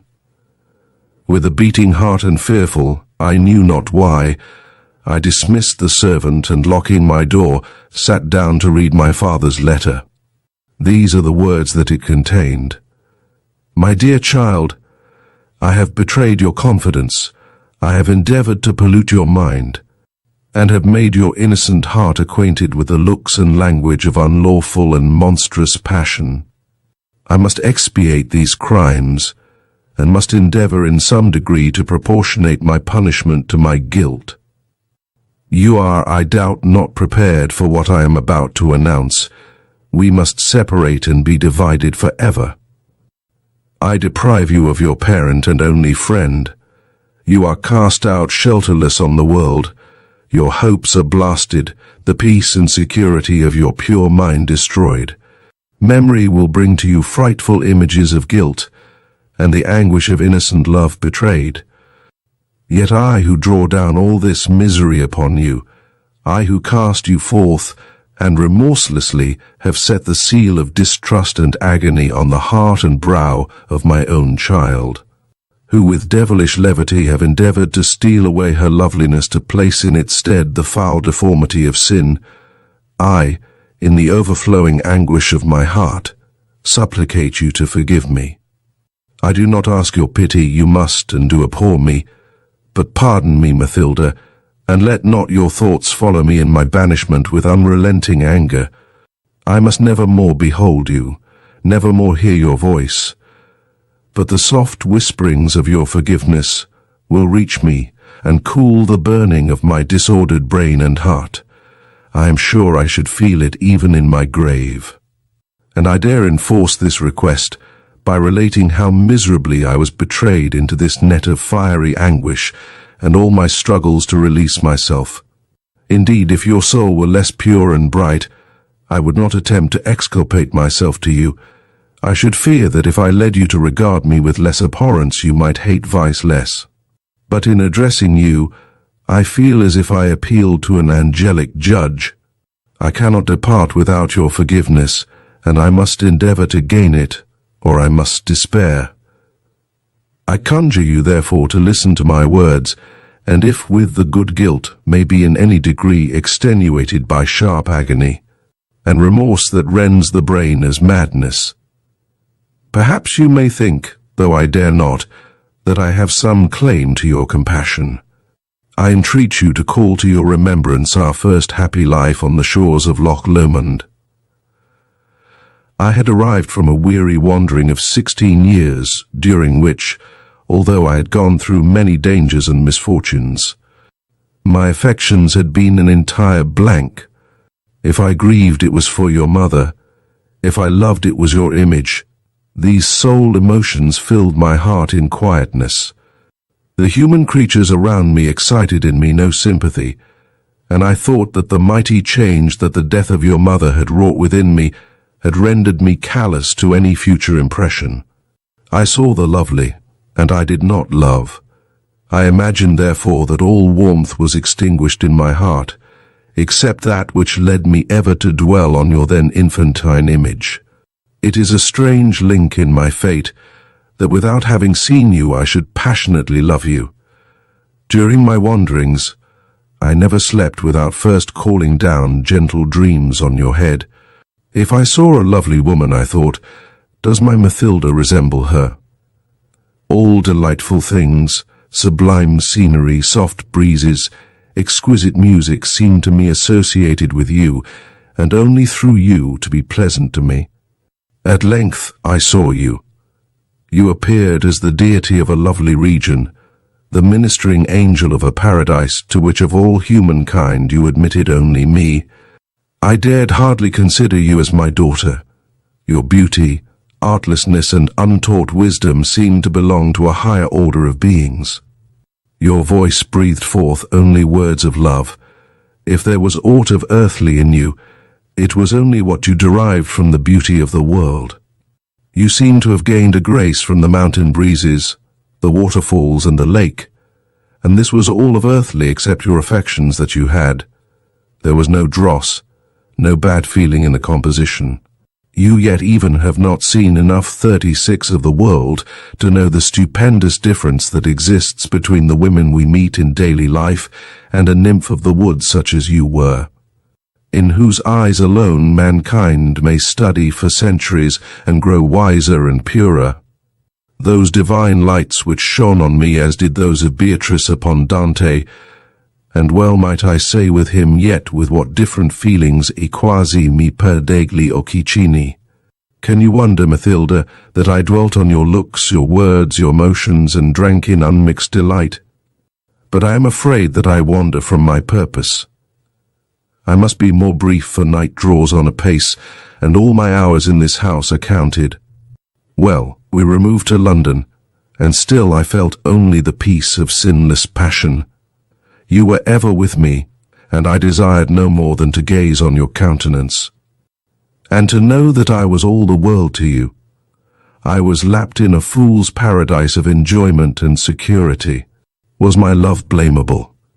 If it was, I was ignorant of it, I desired only that which I possessed, and if I enjoyed from your looks and words, and most innocent caresses, a rapture usually excluded from the feelings of a parent towards his child, yet no uneasiness, no wish, no casual idea awoke me to a sense of guilt. I loved you as a human father might be supposed to love a daughter born to him by a heavenly mother, as Anchises might have regarded the child of Venus if the sex had been changed. Love mingled with respect and adoration. Perhaps also my passion was lulled to content by the deep and exclusive affection you felt for me. But when I saw you become the object of another's love, when I imagined that you might be loved otherwise than as a sacred type and image of loveliness and excellence, or that you might love another with a more ardent affection than that which you bore to me, then the fiend awoke within me. I dismissed your lover, and from that moment I have known no peace. I have sought in vain for sleep and rest. My lids refused to close, and my blood was forever in a tumult. I awoke to a new life as one who dies in hope might wake in hell.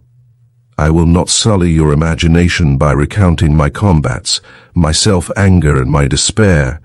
Let a veil be drawn over the unimaginable sensations of a guilty father. The secrets of so agonized a heart may not be made vulgar. All was uproar, crime, remorse and hate, yet still the tenderest love, and what first awoke me to the firm resolve of conquering my passion and of restoring her father to my child was the sight of your bitter and sympathizing sorrows. It was this that led me here. I thought that if I could again awaken in my heart the grief I had felt at the loss of your mother, and the many associations with her memory which had been laid to sleep for 17 years, that all love for her child would become extinct. In a fit of heroism I determined to go alone, to quit you, the life of my life, and not to see you again until I might guiltlessly. But it would not do. I rated my fortitude too high, or my love too low. I should certainly have died if you had not hastened to me. Would that I had been indeed extinguished. And now, Mathilda, I must make you my last confession. I have been miserably mistaken in imagining that I could conquer my love for you. I never can. The sight of this house, these fields and woods which my first love inhabited, seems to have increased it. In my madness I dared say to myself, Diana died to give her birth. Her mother's spirit was transferred into her frame, and she ought to be as Diana to me. With every effort to cast it off, this love clings closer. This guilty love, more unnatural than hate, that withers your hopes and destroys me forever. Better have loved despair, and safer kissed her. No time or space can tear from my soul that which makes a part of it. Since my arrival here, I have not for a moment ceased to feel the hell of passion which has been implanted in me to burn until all be cold, and stiff, and dead. Yet I will not die, alas. How dare I go where I may meet Diana, when I have disobeyed her last request? Her last words said in a faint voice when all feeling but love, which survives all things else, was already dead. She then bade me make her child happy. That thought alone gives a double sting to death. I will wander away from you, away from all life. In the solitude I shall seek, I alone shall breathe of humankind. I must endure life, and as it is my duty, so I shall until the grave dreaded yet desired. Receive me free from pain, for while I feel it will be pain that must make up the whole sum of my sensations. Is not this a fearful curse that I labor under? Do I not look forward to a miserable future? My child, if after this life I am permitted to see you again, if pain can purify the heart, mine will be pure. If remorse may expiate guilt, I shall be guiltless. I have been at the door of your chamber. Everything is silent. You sleep. Do you indeed sleep, Mathilda? Spirits of good, behold the tears of my earnest prayer. Bless my child. Protect her from the selfish among her fellow creatures. Protect her from the agonies of passion and the despair of disappointment. Peace, hope, and love be thy guardians, O thou soul of my soul, thou in whom I breathe. I dare not read my letter over, for I have no time to write another, and yet I fear that some expressions in it might displease me. Since I last saw you, I have been constantly employed in writing letters, and have several more to write, for I do not intend that anyone shall hear of me after I depart. I need not conjure you to look upon me as one of whom all links that once existed between us are broken. Your own delicacy will not allow you, I am convinced, to attempt to trace me. It is far better for your peace that you should be ignorant of my destination. You will not follow me, for when I banish myself, would you nourish guilt by obtruding yourself upon me? You will not do this, I know you will not.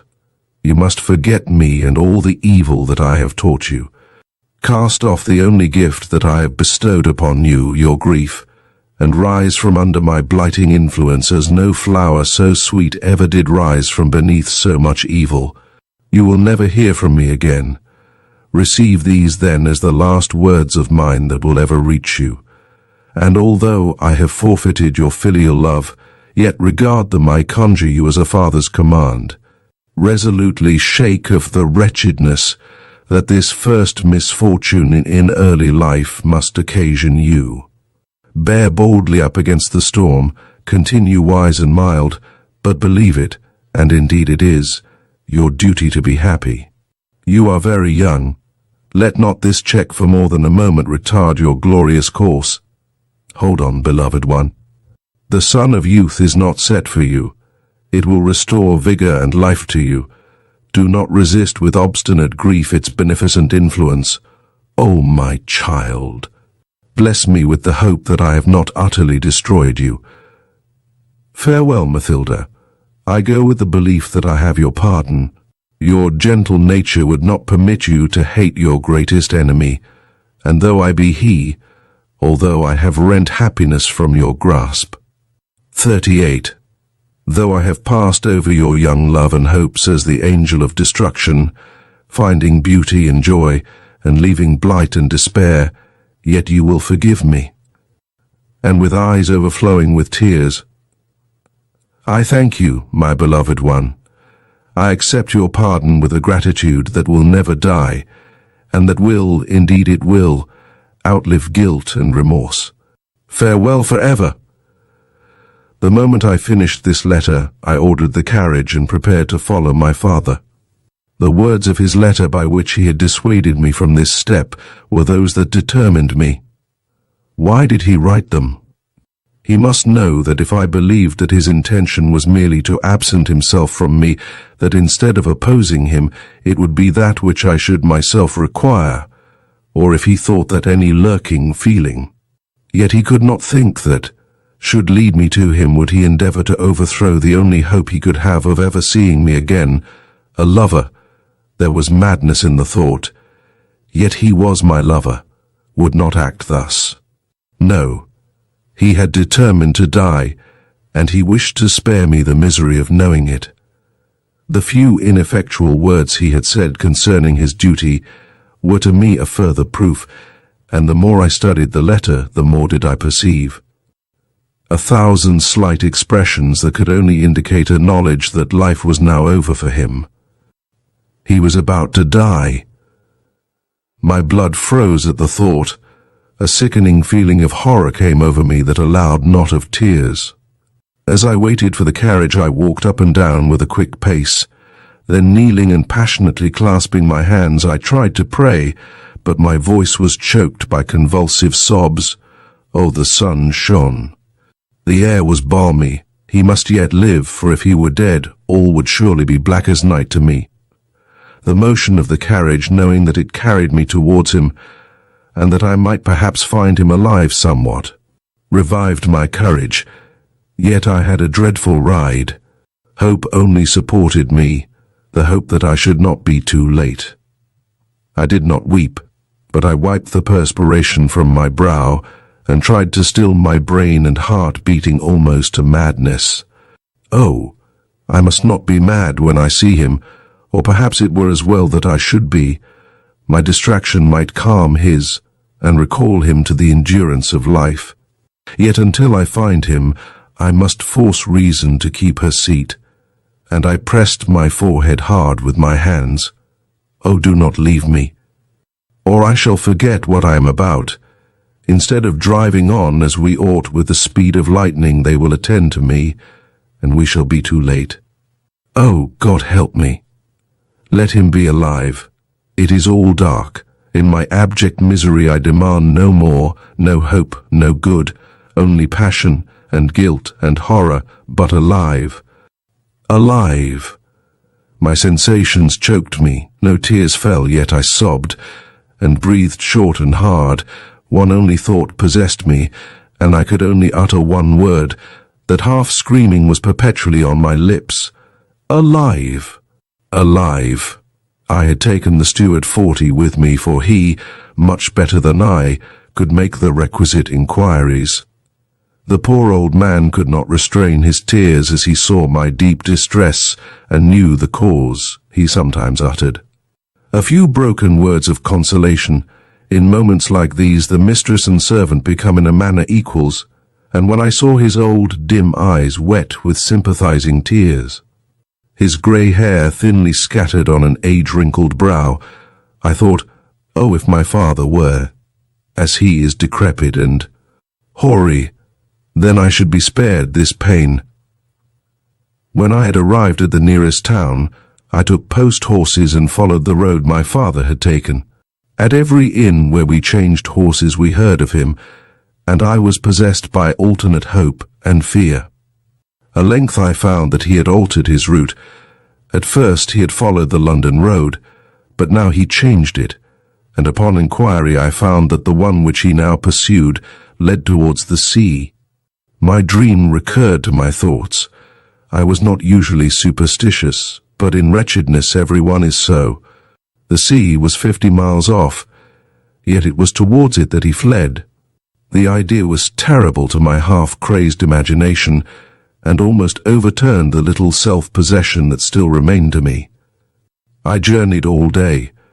Every moment my misery increased, and the fever of my blood became intolerable. The summer sun shone in an unclouded sky. The air was close, but all was cool to me except my own scorching skin. Towards evening, dark thunder clouds arose above the horizon, and I heard its distant roll after sunset. They darkened the whole sky, and it began to rain. The lightning lighted up the whole country, and the thunder drowned the noise of our carriage. At the next inn my father had not taken horses. He had left a box there, saying he would return, and had walked over the fields to the town of a seacoast town 8 miles off. For a moment I was almost paralyzed by fear, but my energy returned, and I demanded a guide to accompany me in following his steps. The night was tempestuous, but my bribe was high, and I easily procured a countryman. We passed through many lanes and over fields and wild downs. The rain poured down in torrents, and the loud thunder broke in terrible crashes over our heads. Oh, what a night it was! And I passed on with quick steps among the high, dank grass amid the rain and tempest. My dream was forever in my thoughts, and with a kind of half-insanity that often possesses the mind in despair, I said aloud, "Courage! We are not near the sea. We are yet several miles from the ocean." Yet it was towards the sea that our direction lay, and that heightened the confusion of my ideas. Once, overcome by fatigue, I sunk on the wet earth. About 200 yards distant, alone in a large meadow, stood a magnificent oak. The lightnings shewed its myriad boughs torn by the storm. A strange idea seized me. A person must have felt all the agonies of doubt concerning the life and death of one who is the whole world to them before they can enter into my feelings, for in that state, the mind, working unrestrained by the will, makes strange and fanciful combinations with outward circumstances, and weaves the chances and changes of nature into an immediate connection with the event they dread. It was with this feeling that I turned to the old steward, who stood pale and trembling beside me. "Mark, Gaspar, if the next flash of lightning rend not that oak, my father will be alive." I had scarcely uttered these words than a flash instantly followed by a tremendous peal of thunder descended on it. And when my eyes recovered their sight after the dazzling light, the oak no longer stood in the meadow. The old man uttered a wild exclamation of horror when he saw so sudden an interpretation given to my prophecy. I started up, my strength returned. Sick with my terror, I cried, "O God, is this thy decree? Yet perhaps I shall not be too late." Although still several miles distant, we continued to approach the sea.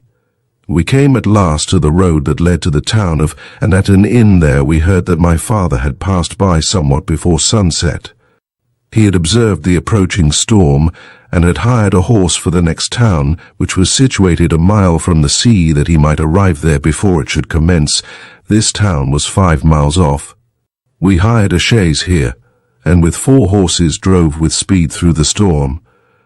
My garments were wet and clung around me, and my hair hung in straight locks on my neck when not blown aside by the wind. I shivered, yet my pulse was high with fever. Great God! What agony I endured! I shed no tears, but my eyes, wild and inflamed, were starting from my head. I could hardly support the weight that pressed upon my brain. We arrived at the town of in a little more than half an hour.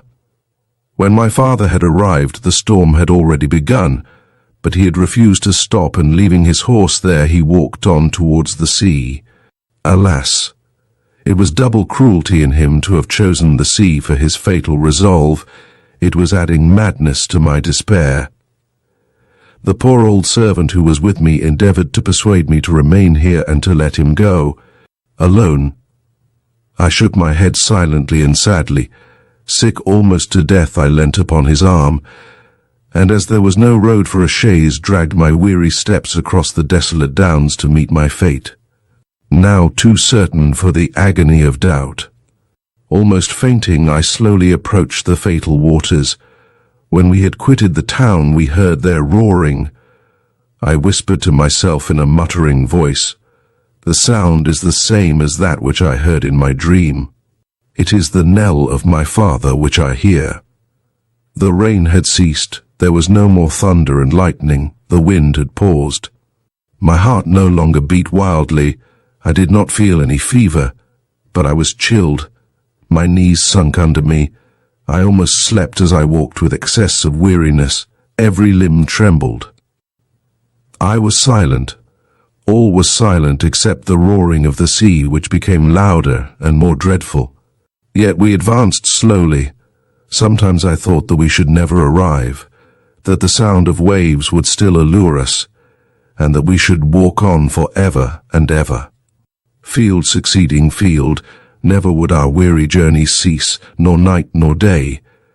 But still we should hear the dashing of the sea, and to all this there would be no end. Wild beyond the imagination of the happy are the thoughts bred by misery and despair. At length we reached the overhanging beach. A cottage stood beside the path. We knocked at the door and it was opened. The bed within instantly caught my eye. Something stiff and straight lay on it, covered by a sheet. The cottagers looked aghast. The first words that they uttered confirmed what I before knew. I did not feel shocked or overcome. I believe that I asked 1 or 2 questions and listened to the answers. I hardly know, but in a few moments I sank lifeless to the ground, and so would that then all had been at an end. Chapter 18. I was carried to the next town. Fever succeeded to convulsions and faintings, and for some weeks my unhappy spirit hovered on the very verge of death. But life was yet strong within me. I recovered. Nor did it a little aid my returning health that my recollections were at first vague, and that I was too weak to feel any violent emotion. I often said to myself, "My father is dead," He loved me with a guilty passion, and stung by remorse and despair he killed himself. Why is it that I feel no horror? Are these circumstances not dreadful? Is it not enough that I shall never more meet the eyes of my beloved father, never more hear his voice, no caress, no look? All cold and stiff and dead. Alas, I am quite callous. The night I was out in was fearful, and the cold rain that fell about my heart has acted like the waters of the cavern of Antiporus 43, and has changed it to stone. I do not weep or sigh, but I must reason with myself, and force myself to feel sorrow and despair. This is not resignation that I feel, for I am dead to all regret. I communed in this manner with myself, but I was silent to all around me. I hardly replied to the slightest question, and was uneasy when I saw a human creature near me. I was surrounded by my female relations, but they were all of them nearly strangers to me. I did not listen to their consolations. And so little did they work their designed effect, that they seemed to me to be spoken in an unknown tongue. I found if sorrow was dead within me, so was love and desire of sympathy. Yet sorrow only slept to revive more fierce, but love never woke again, its ghost, ever hovering over my father's grave. Alone survived. Since his death, all the world was to me a blank, except where woe had stamped its burning words telling me to smile no more. The living were not fit companions for me, and I was ever meditating by what means I might shake them all off, and never be heard of again. My convalescence rapidly advanced, yet this was the thought that haunted me, and I was forever forming plans how I might hereafter contrive to escape the tortures that were prepared for me when I should mix in society, and to find that solitude which alone could suit one whom an untold grief separated from her fellow creatures. Who can be more solitary even in a crowd than one whose history and the never-ending feelings and remembrances arising from it is sick, known to no living soul? There was too deep a horror in my tale for confidence. I was on earth the sole depository of my own secret. I might tell it to the winds and to the desert heaths, but I must never among my fellow creatures, either by word or look, give allowance to the smallest conjecture of the dread reality. I must shrink before the eye of man, lest he should read my father's guilt in my glazed eyes. I must be silent, lest my faltering voice should betray unimagined horrors. Over the deep grave of my secret, I must heap an impenetrable heap of false smiles and words, cunning frauds. Treacherous laughter and a mixture of all light deceits would form a mist to blind others and be as the poisonous simoon to me. I, the offspring of love, the child of the woods, the nursling of nature's bright self, was to submit to this? I dared not. How must I escape? I was rich and young, and had a guardian appointed for me, and all about me would act as if I were one of their great society, while I must keep the secret that I really was cut off from them forever. If I fled, I should be pursued. In life there was no escape for me. Why then I must die. I shuddered. I dared not die, even though the cold grave held all I loved, although I might say with Job, where is now my hope? For my hope, who shall see it? They shall go down together to the bars of the pit, when our rest together is in the dust. 45. Yes, my hope was corruption and dust, and all to which death brings us. Or after life? No, no. I will not persuade myself to die. I may not, dare not.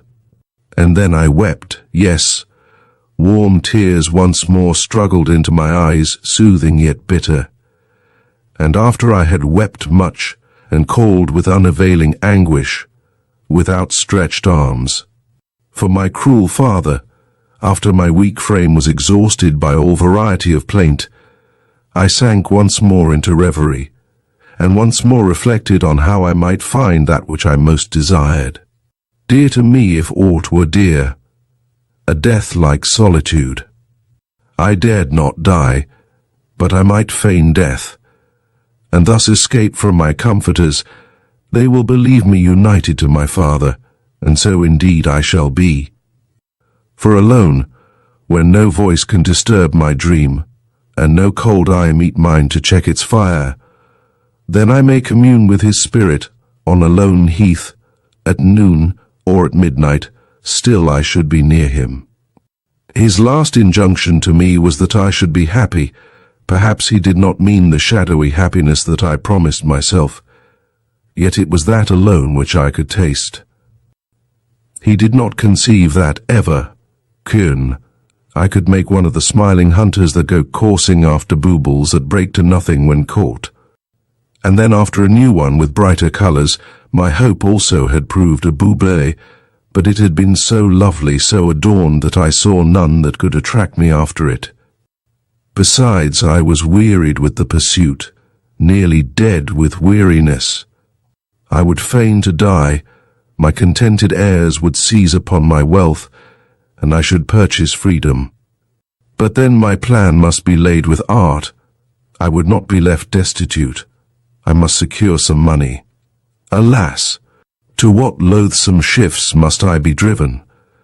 Yet a whole life of falsehood was otherwise my portion, and when remorse at being the contriver of any cheat made me shrink from my design, I was irresistibly led back and confirmed in it by the visit of some aunt or cousin who would tell me that death was the end of all men, and then say that my father had surely lost his wits ever since my mother's death, that he was mad and that I was fortunate, for in one of his fits he might have killed me instead of destroying his own crazed being. And all this, to be sure, was delicately put, not in broad words, for my feelings might be hurt, but whispered so-and-so in dark hints, soft and lowy 46, with downcast eyes, and sympathizing smiles or whimpers, and I listened with quiet countenance while every nerve trembled. I that dared not utter aye or no to all this blasphemy. Oh, this was a delicious life, quite void of guile. I with my dove's look and fox's heart, for indeed I felt only the degradation of falsehood, and not any sacred sentiment of conscious innocence that might redeem it. I, who had before clothed myself in the bright garb of sincerity, must now borrow one of divers colours. It might sit awkwardly at first, but use would enable me to place it in elegant folds, to lie with grace. I might dye my soul with falsehood, until I had quite hid its native colour. O beloved father, accept the pure heart of your unhappy daughter. Permit me to join you unspotted as I was, or you will not recognize my altered semblance. As grief might change Constance, so would deceit change me, until in heaven you would say, "This is not my child, my father." To be happy both now and when again we meet, I must fly from all this life which is mockery to one like me. In solitude only shall I be myself, in solitude I shall be thine. Alas! I even now look back with disgust at my artifices and contrivances, by which, after many painful struggles, I effected my retreat. I might enter into a long detail of the means I used, first to secure myself a slight maintenance for the remainder of my life, and afterwards to ensure the conviction of my death. I might, but I will not. I even now blush at the falsehoods I uttered. My heart sickens.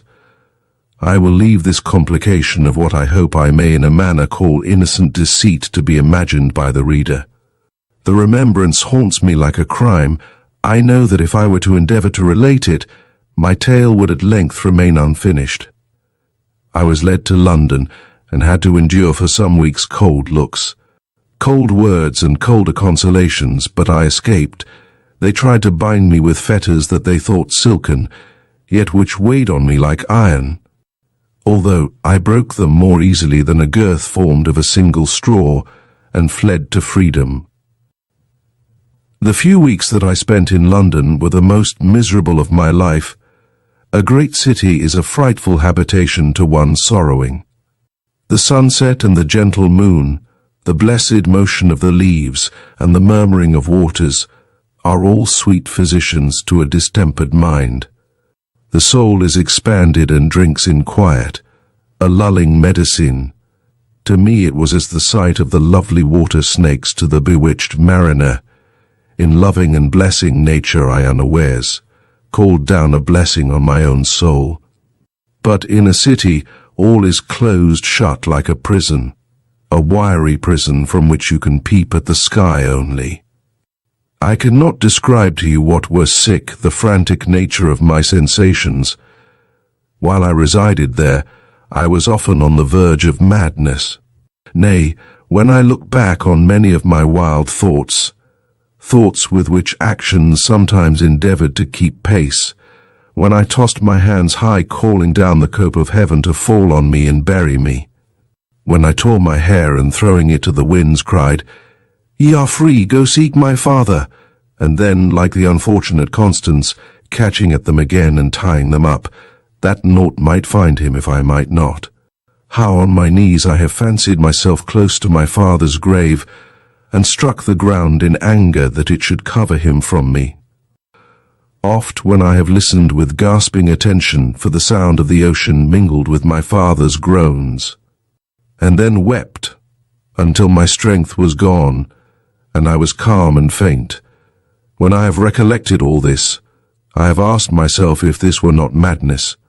While in London these and many other dreadful thoughts, too harrowing for words, were my portion, I lost all this suffering when I was free. When I saw the wild heath around me and the evening star in the west, then I could weep, gently weep, and be at peace. Do not mistake me, I never was really mad. I was always conscious of my state when my wild thoughts seemed to drive me to insanity, and never betrayed them to aught but silence and solitude. The people around me saw nothing of all this. They only saw a poor girl broken in spirit, who spoke in a low and gentle voice, and from underneath whose downcast lids tears would sometimes steal which she strove to hide. One who loved to be alone, and shrunk from observation, who never smiled. Oh, no, I never smiled, and that was all. Well, I escaped. I left my guardian's house and I was never heard of again. It was believed from the letters that I left and other circumstances that I planned that I had destroyed myself. I was sought after, therefore, with less care than would otherwise have been the case, and soon all trace and memory of me was lost. I left London in a small vessel bound for a port in the north of England, and now having succeeded in my attempt, and being quite alone, peace returned to me. The sea was calm and the vessel moved gently onwards. I sat upon deck under the open canopy of heaven, and methought I was an altered creature. Not the wild, raving, and most miserable Mathilda, but a youthful hermitess, dedicated to seclusion, and whose bosom she must strive to keep free from all tumult and unholy despair, the fanciful nun-like dress that I had adopted. The knowledge that my very existence was a secret known only to myself, the solitude to which I was forever hereafter destined, nursed gentle thoughts in my wounded heart. The breeze that played in my hair revived me, and I watched with quiet eyes the sunbeams that glittered on the waves, and the birds that coursed each other over the waters, just brushing them with their plumes. I slept too undisturbed by dreams, and awoke refreshed to again enjoy my tranquil freedom. In 4 days we arrived at the harbour to which we were bound.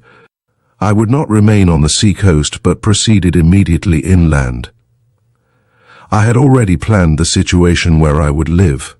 It should be a solitary house on a wide plain near no other habitation, where I could behold the whole horizon, and wander far without molestation from the sight of my fellow creatures.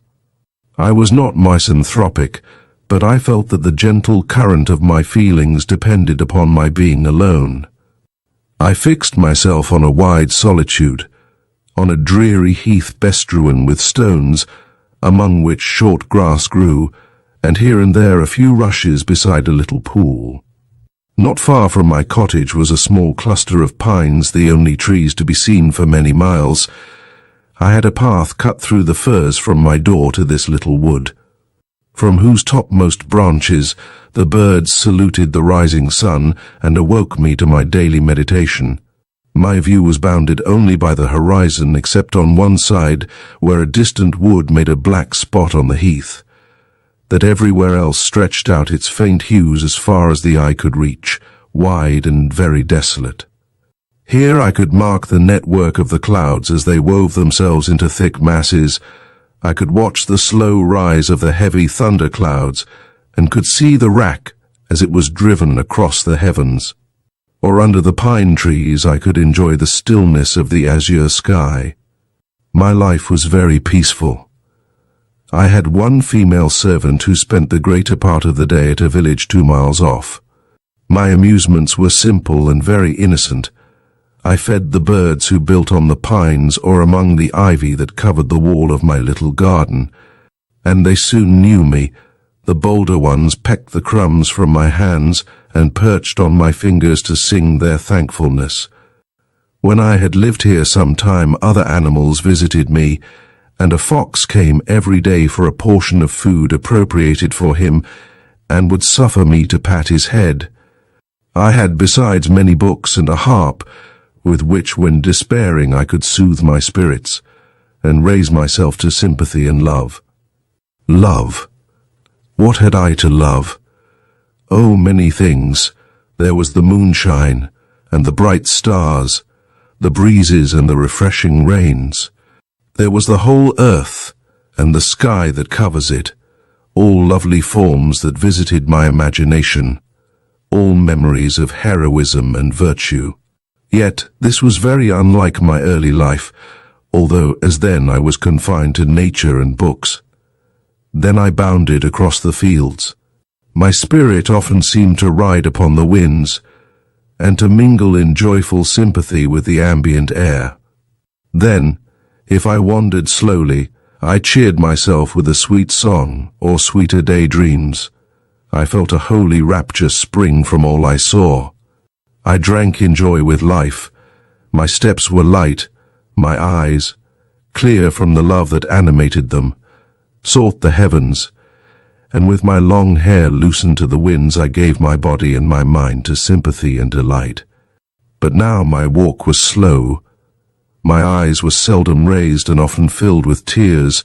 No song, no smiles, no careless motion that might bespeak a mind intent on what surrounded it. I was gathered up into myself, a selfish, solitary creature ever pondering on my regrets and faded hopes.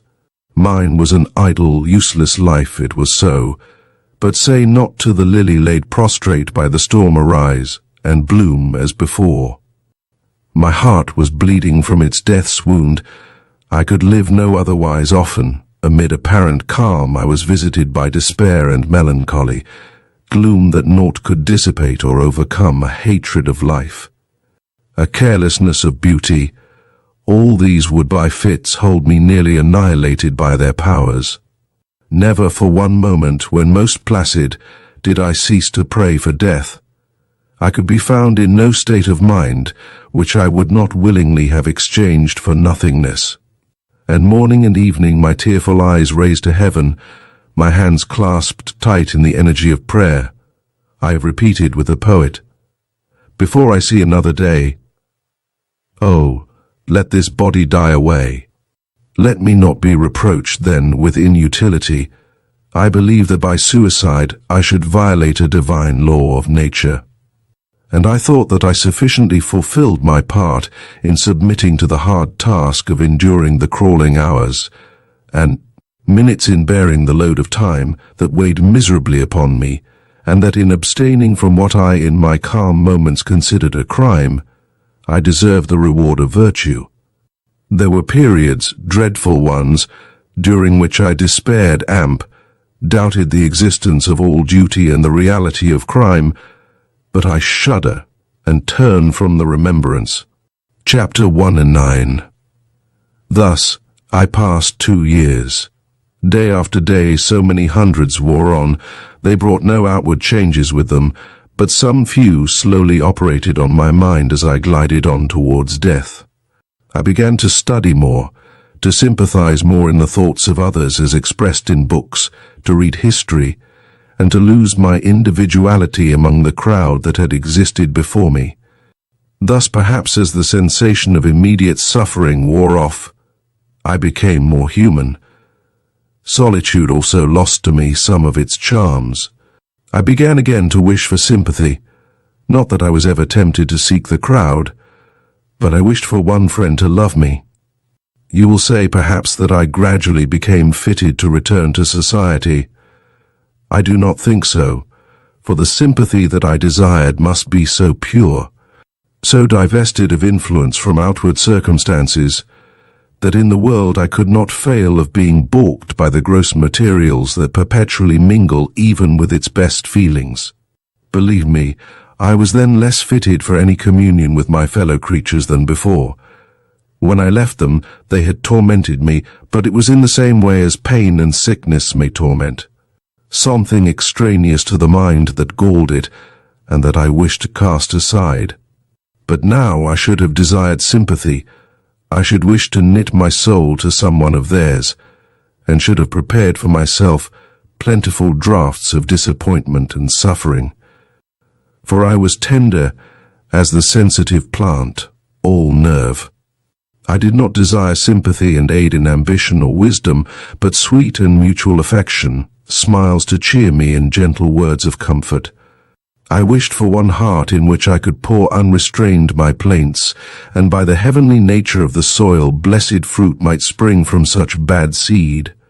Yet how could I find this? The love that is the soul of friendship is a soft spirit seldom found except when two amiable creatures are knit from early youth, or when bound by mutual suffering and pursuits, it comes to some of the elect unsought and unaware. It descends as gentle dew on chosen spots, which, however barren they were before, become under its benign influence fertile in. All sweet plants, but when desired it flies, it scoffs at the prayers of its votaries. It will bestow, but not be sought. I knew all this and did not go to seek sympathy, but there on my solitary heath, under my lowly roof, where all around was desert, it came to me as a sunbeam in winter to adorn while it helps to dissolve the drifted snow. As the sun shone on blighted fruit, I did not revive under its radiance, for I was too utterly undone to feel its kindly power. My father had been, and his memory was the life of my life. I might feel gratitude to another, but I never more could love or hope as I had done. It was all suffering. Even my pleasures were endured, not enjoyed. I was as a solitary spot among mountains, shut in on all sides by steep black precipices, where no ray of heat could penetrate, and from which there was no outlet to sunnier fields. And thus it was that although the spirit of friendship soothed me for a while, it could not restore me. It came as some gentle visitation, it went, and I hardly felt the loss. The spirit of existence was dead within me. Be not surprised, therefore, that when it came I welcomed not more gladly, or when it departed I lamented not more bitterly the best gift of heaven, a friend. The name of my friend was Woodville. I will briefly relate his history that you may judge how cold my heart must have been not to be warmed by his eloquent words and tender sympathy, and how he also being most unhappy, we were well fitted to be a mutual consolation to each other, if I had not been hardened to stone by the Medusa head of misery. The misfortunes of Woodville were not of the heart's core like mine. His was a natural grief, not to destroy but to purify the heart, and from which he might, when its shadow had passed from over him, shine forth brighter and happier than before. Woodville was the son of a poor clergyman, and had received a classical education. He was one of those very few whom fortune favours from their birth, on whom she bestows all gifts of intellect and person with a profusion that knew no bounds, and whom under her peculiar protection No imperfection, however slight, or disappointment, however transitory, has leave to touch. She seemed to have formed his mind of that excellence which no dross can tarnish, and his understanding was such that no error could pervert. His genius was transcendent, and when it rose as a bright star in the east, all eyes were turned towards it in admiration. He was a poet. That name has so often been degraded that it will not convey the idea of all that he was. He was like a poet of old, whom the muses had crowned in his cradle, and on whose lips bees had fed. As he walked among other men, he seemed encompassed with a heavenly halo that divided him from, and lifted him above them. It was his surpassing beauty, the dazzling fire of his eyes, and his words whose rich accents wrapped the listener in mute and ecstatic wonder. That made him transcend all others, so that before him they appeared only formed to minister to his superior excellence. He was glorious from his youth. Everyone loved him. No shadow of envy or hate cast even from the meanest mind ever fell upon him. He was as one the peculiar delight of the gods, railed and fenced in by his own divinity, so that naught but love and admiration could approach him. His heart was simple like a child, unstained by arrogance or vanity. He mingled in society unknowing of his superiority over his companions, not because he undervalued himself, but because he did not perceive the inferiority of others.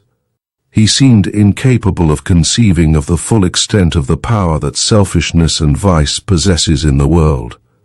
When I knew him, although he had suffered disappointment in his dearest hopes, he had not experienced any that arose from the meanness and self-love of men. His station was too high to allow of his suffering through their hard-heartedness, and too low for him to have experienced ingratitude and encroaching selfishness. It is one of the blessings of a moderate fortune that by preventing the possessor from conferring pecuniary favors, it prevents him also from diving into the arcana of human weakness or malice. To bestow on your fellow men is a godlike attribute. So indeed it is, and as such not one fit for mortality. The giver, like Adam and Prometheus, must pay the penalty of rising above his nature by being the martyr to his own excellence. Woodville was free from all these evils, and if slight examples did come across him, he did not notice them, but passed on in his course as an angel with winged feet might glide along the earth unimpeded by all those little obstacles over which we of earthly origin stumble. He was a believer in the divinity of genius, and always opposed a stern disbelief to the objections of those petty cavillers and minor critics who wish to reduce all men to their own miserable level. I will make us scientific. Similarly, he would say, I'm the manner, if you will, of Dr. Darwin. I consider the alleged errors of a man of genius as the aberrations of the fixed stars. It is our distance from them, and our imperfect means of communication that makes them appear to move. In truth, they always remain stationary, a glorious center, giving us a fine lesson of modesty if we would thus receive it. I have said that he was a poet. When he was 23 years of age, he first published a poem, and it was hailed by the whole nation with enthusiasm and delight. His good star perpetually shone upon him. A reputation had never before been made so rapidly. It was universal. The multitude extolled the same poems that formed the wonder of the sage in his closet. There was not one dissentient voice. It was at this time, in the height of his glory, that he became acquainted with Eleanor. She was a young heiress of exquisite beauty who lived under the care of her guardian. From the moment they were seen together, they appeared formed for each other. Eleanor had not the genius of Woodville, but she was generous and noble, and exalted by her youth, and the love that she everywhere excited above the knowledge of aught but virtue and excellence. She was lovely. Her manners were frank and simple, Her deep blue eyes swam in a luster which could only be given by sensibility joined to wisdom. They were formed for one another, and they soon loved. Woodville for the first time felt the delight of love, and Eleanor was enraptured in possessing the heart of one so beautiful and glorious among his fellow men. Could anything but unmixed joy flow from such a union? Woodville was a poet. He was sought for by every society, and all eyes were turned on him alone when he appeared. But he was the son of a poor clergyman, and Eleanor was a rich heiress. Her guardian was not displeased with their mutual affection. The merit of Woodville was too eminent to admit of cavil on account of his inferior wealth, but the dying will of her father did not allow her to marry before she was of age, and her fortune depended upon her obeying this injunction. She had just entered her 20th year, and she and her lover were obliged to submit to this delay. But they were ever together, and their happiness seemed that of paradise. They studied together, formed plans of future occupations, and drinking in love and joy from each other's eyes and words, they hardly repined at the delay to their entire union. Woodville forever rose in glory, and Eleanor became more lovely and wise under the lessons of her accomplished lover. In 2 months Eleanor would be 21. Everything was prepared for their union. How shall I relate the catastrophe to so much joy? But the earth would not be the earth, it is covered with blight and sorrow, if one such pair as these angelic creatures had been suffered to exist for one another. Search through the world, and you will not find the perfect happiness which their marriage would have caused them to enjoy. There must have been a revolution in the order of things as established among us miserable earth-dwellers to have admitted of such consummate joy. The chain of necessity ever bringing misery must have been broken, and the malignant fate that presides over it would not permit this breach of her eternal laws. But why should I repine at this? Misery was my element, and nothing but what was miserable could approach me. If Woodville had been happy, I should never have known him. And can I, who for many years was fed by tears and nourished under the dew of grief, can I pause to relate a tale of woe and death? Woodville was obliged to make a journey into the country, and was detained from day to day, in irksome absence from his lovely bride. He received a letter from her to say that she was slightly ill, but telling him to hasten to her, that from his eyes she would receive health, and that his company would be her surest medicine. He was detained 3 days longer, and then he hastened to her. His heart, he knew not why, prognosticated misfortune. He had not heard from her again.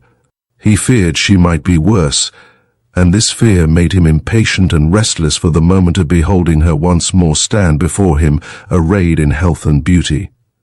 For a sinister voice seemed always to whisper to him, "You will never more behold her as she was." When he arrived at her habitation, all was silent in it. He made his way through several rooms. In one he saw a servant weeping bitterly. He was faint with fear and could hardly ask, "Is she dead?"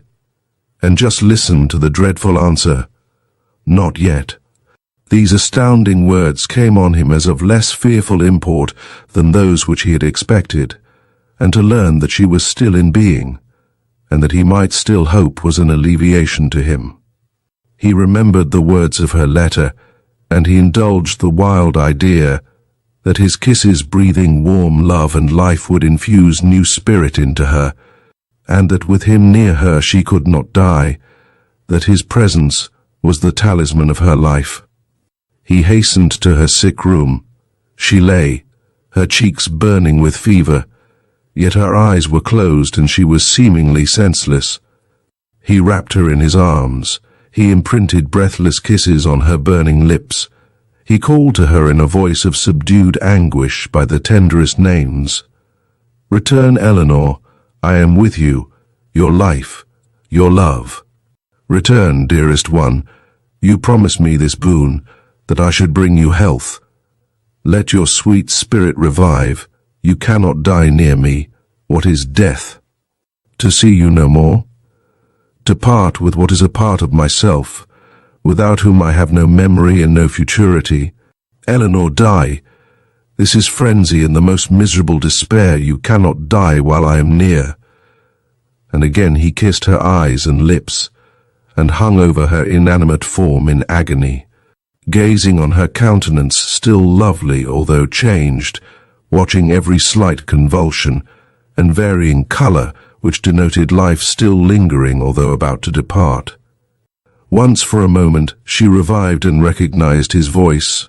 A smile, a last lovely smile, played upon her lips.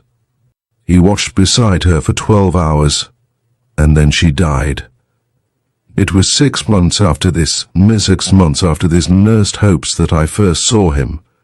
He had retired to a part of the country where he was not known, that he might peacefully indulge his grief. All the world, by the death of his beloved Eleanor, was changed to him, and he could no longer remain in any spot where he had seen her, or where her image mingled with the most rapturous hopes had brightened all around with a light of joy which would now be transformed to a darkness blacker than midnight, since she, the sun of his life, was set forever.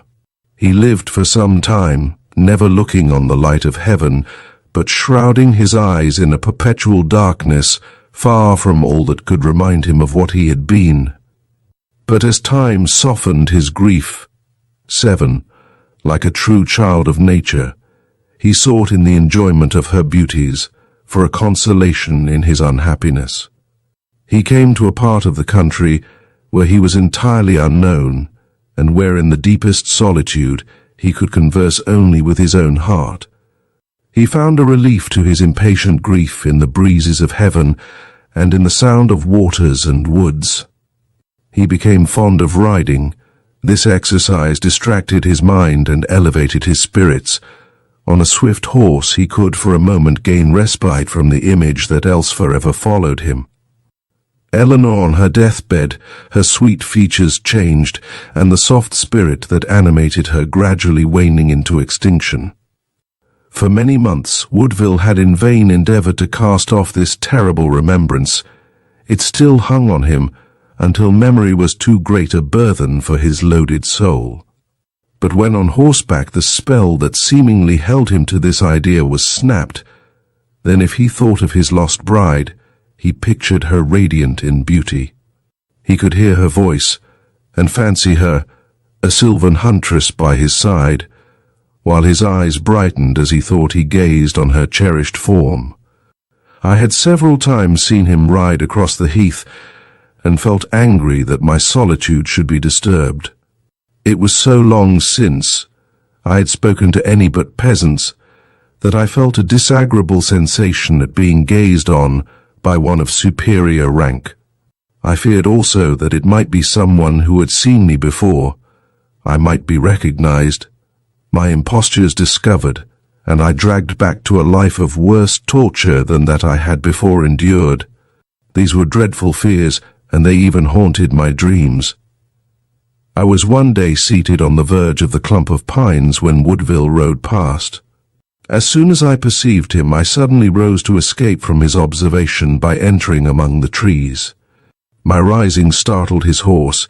He reared and plunged, and the rider was at length thrown. The horse then galloped swiftly across the heath, and the stranger remained on the ground, stunned by his fall. He was not materially hurt. A little fresh water soon recovered him. I was struck by his exceeding beauty, and as he spoke to thank me, the sweet but melancholy cadence of his voice brought tears into my eyes. A short conversation passed between us, but the next day he again stopped at my cottage, and by degrees an intimacy grew between us. It was strange to him to see a female in extreme youth. I was not yet 20, evidently belonging to the first classes of society, and possessing every accomplishment an excellent education could bestow, living alone on a desolate health, one on whose forehead the impress of grief was strongly marked, and whose words and motions betrayed that her thoughts did not follow them, but were intent on far other ideas, bitter and overwhelming miseries. I was dressed also in a whimsical nun-like habit, which denoted that I did not retire to solitude from necessity, but that I might indulge in a luxury of grief and fanciful seclusion. He soon took great interest in me, and sometimes forgot his own grief to sit beside me and endeavor to cheer me. He could not fail to interest even one who had shut herself from the whole world, whose hope was death, and who lived only with the departed. His personal beauty, his conversation which glowed with imagination and sensibility, the poetry that seemed to hang upon his lips and to make the very air mute to listen to him, were charms that no one could resist. He was younger, less worn, more passionless than my father, and in no degree reminded me of him. He suffered under immediate grief, yet its gentle influence, instead of calling feelings otherwise dormant into action, seemed only to veil that which otherwise would have been too dazzling for me. When we were together, I spoke little, yet my selfish mind was sometimes borne away by the rapid course of his ideas. I would lift my eyes with momentary brilliancy until memories that never died and seldom slept would recur, and a tear would dim them. Woodville forever tried to lead me to the contemplation of what is beautiful and happy in the world.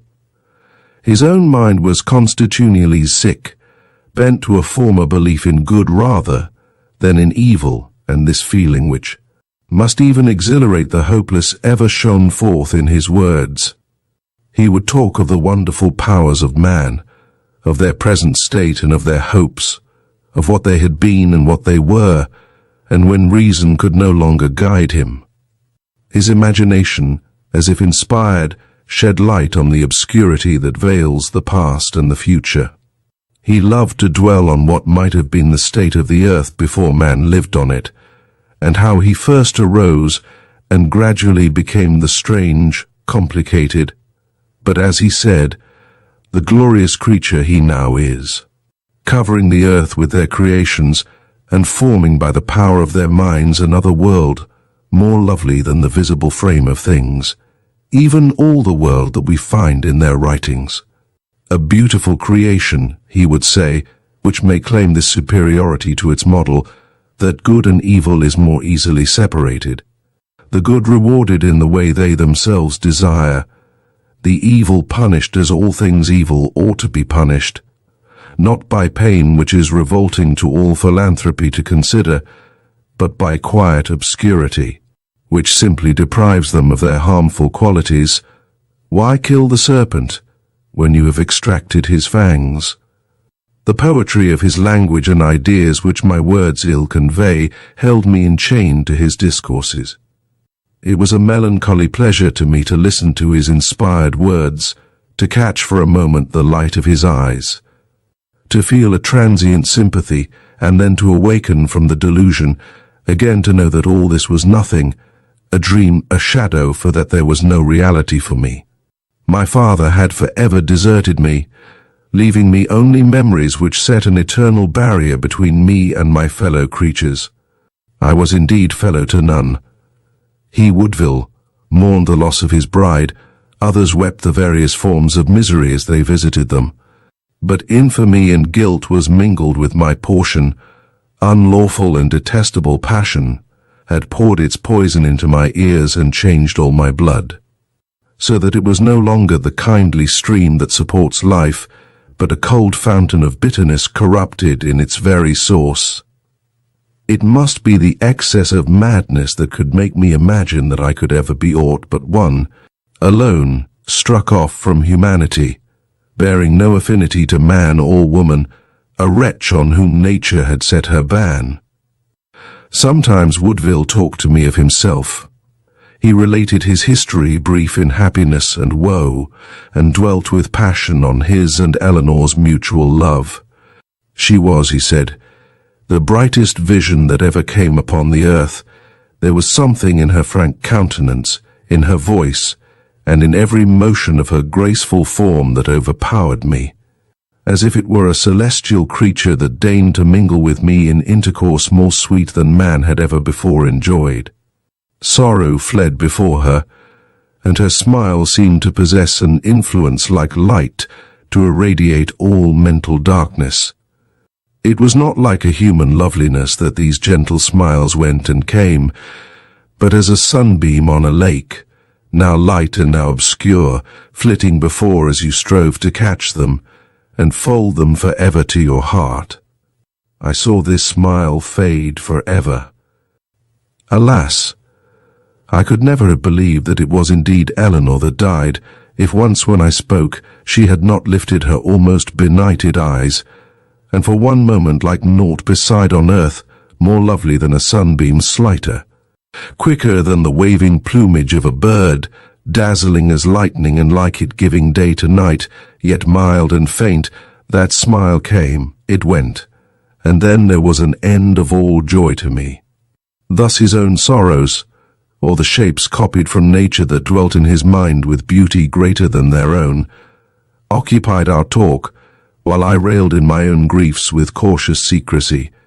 If for a moment he shewed curiosity, my eyes fell, my voice died away, and my evident suffering made him quickly endeavour to banish the ideas he had awakened. Yet he forever mingled consolation in his talk, and tried to soften my despair by demonstrations of deep sympathy and compassion. "We are both unhappy," he would say to me. "I have told you my melancholy tale, and we have wept together the loss of that lovely spirit that has so cruelly deserted me. But you hide your griefs. I do not ask you to disclose them, but tell me if I may not console you. It seems to me a wild adventure to find in this desert one like you quite solitary. You are young and lovely, your manners are refined and attractive. Yet there is in your settled melancholy, and something, I know not what, in your expressive eyes that seems to separate you from your kind. You shudder, pardon me, I entreat you, but I cannot help expressing this once at least the lively interest I feel in your destiny. You never smile, your voice is low, and you utter your words as if you were afraid of the slight sound they would produce. The expression of awful and intense sorrow never for a moment fades from your countenance. I have lost forever the loveliest companion that any man could ever have possessed. One who rather appears to have been a superior spirit who by some strange accident wandered among us earthly creatures, than as belonging to our kind. Yet I smile, and sometimes I speak almost forgetful of the change I have endured. But your sad mien never alters, your pulses beat and you breathe, yet you seem already to belong to another world. And sometimes, pray pardon my wild thoughts, when you touch my hand I am surprised to find your hand warm when all the fire of life seems extinct within you. When I look upon you, the tears you shed, the soft, deprecating look with which you withstand inquiry, the deep sympathy your voice expresses when I speak of my lesser sorrows add to my interest for you. You stand here shelterless. You have cast yourself from among us, and you wither on this wild plain forlorn and helpless. Some dreadful calamity must have befallen you. Do not turn from me. I do not ask you to reveal it. I only entreat you to listen to me, and to become familiar with the voice of consolation and kindness. If pity and admiration and gentle affection can wean you from despair, let me attempt the task. I cannot see your look of deep grief without endeavoring to restore you to happier feelings. Unbend your brow, relax the stern melancholy of your regard, permit a friend, a sincere, affectionate friend, I will be one, to convey some relief, some momentary pause to your sufferings. Do not think that I would intrude upon your confidence. I only ask your patience. Do not forever look sorrow, and never speak it.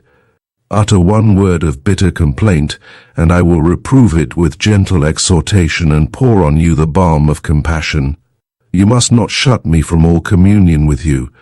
Do not tell me why you grieve, but only say the words, "I am unhappy," and you will feel relieved as if for some time excluded from all intercourse by some magic spell, you should suddenly enter again the pale of human sympathy. I entreat you to believe in my most sincere professions, and to treat me as an old and tried friend. Promise me never to forget me, never causelessly to banish me, but try to love me as one who would devote all his energies to make you happy. Give me the name of friend. I will fulfill its duties, and if for a moment complaint and sorrow would shape themselves into words, let me be near to speak peace to your vexed soul. I repeat his persuasions in faint terms, and cannot give you at the same time the tone and gesture that animated them. Like a refreshing shower on an arid soil, they revived me, and although I still kept their cause secret, he led me to pour forth my bitter complaints and to clothe my woe in words of gall and fire. With all the energy of desperate grief, I told him how I had fallen at once from bliss to misery, how that for me there was no joy, no hope, that death, however bitter, would be the welcome seal to all my pangs. Death, the skeleton, was to be beautiful as love. I know not why, but I found it sweet to utter these words to human ears, and though I derided all consolation, yet I was pleased to see it offered me with gentleness and kindness. I listened quietly, and when he paused would again pour out my misery in expressions that shewed how far too deep my wounds were for any cure. But now also I began to reap the fruits of my perfect solitude. I had become unfit for any intercourse, even with Woodville, the most gentle and sympathizing creature that existed. I had become captious and unreasonable. My temper was utterly spoilt. I called him my friend, but I viewed all he did with jealous eyes. If he did not visit me at the appointed hour, I was angry, very angry, and told him that if, indeed, he did feel interest in me, it was cold, and could not be fitted for me, a poor worn creature, whose deep unhappiness demanded much more than his worldly heart could give. When for a moment I imagined that his manner was cold, I would fretfully say to him, "I was at peace before you came. Why have you disturbed me? You have given me new wants, and now you trifle with me as if my heart were as whole as yours, as if I were not in truth a shorn lamb thrust out on the bleak hillside, tortured by every blast. I wished for no friend, no sympathy. I avoided you, you know I did, but you forced yourself upon me and gave me those wants which you see with triumph, give you power over me. Oh, the brave power of the bitter north wind, which freezes the tears it has caused to shed. But I will not bear this. Go. The sun will rise and set as before you came, and I shall sit among the pines or wander on the heath weeping and complaining without wishing for you to listen. You are cruel, very cruel, to treat me who bleed at every pore in this rough manner." And then, when in answer to my peevish words, I saw his countenance bent with living pity on me, when I saw him gli occhi drizzo verme con quel sembiante che madre fa sopra figliul deliro paradiso. C1.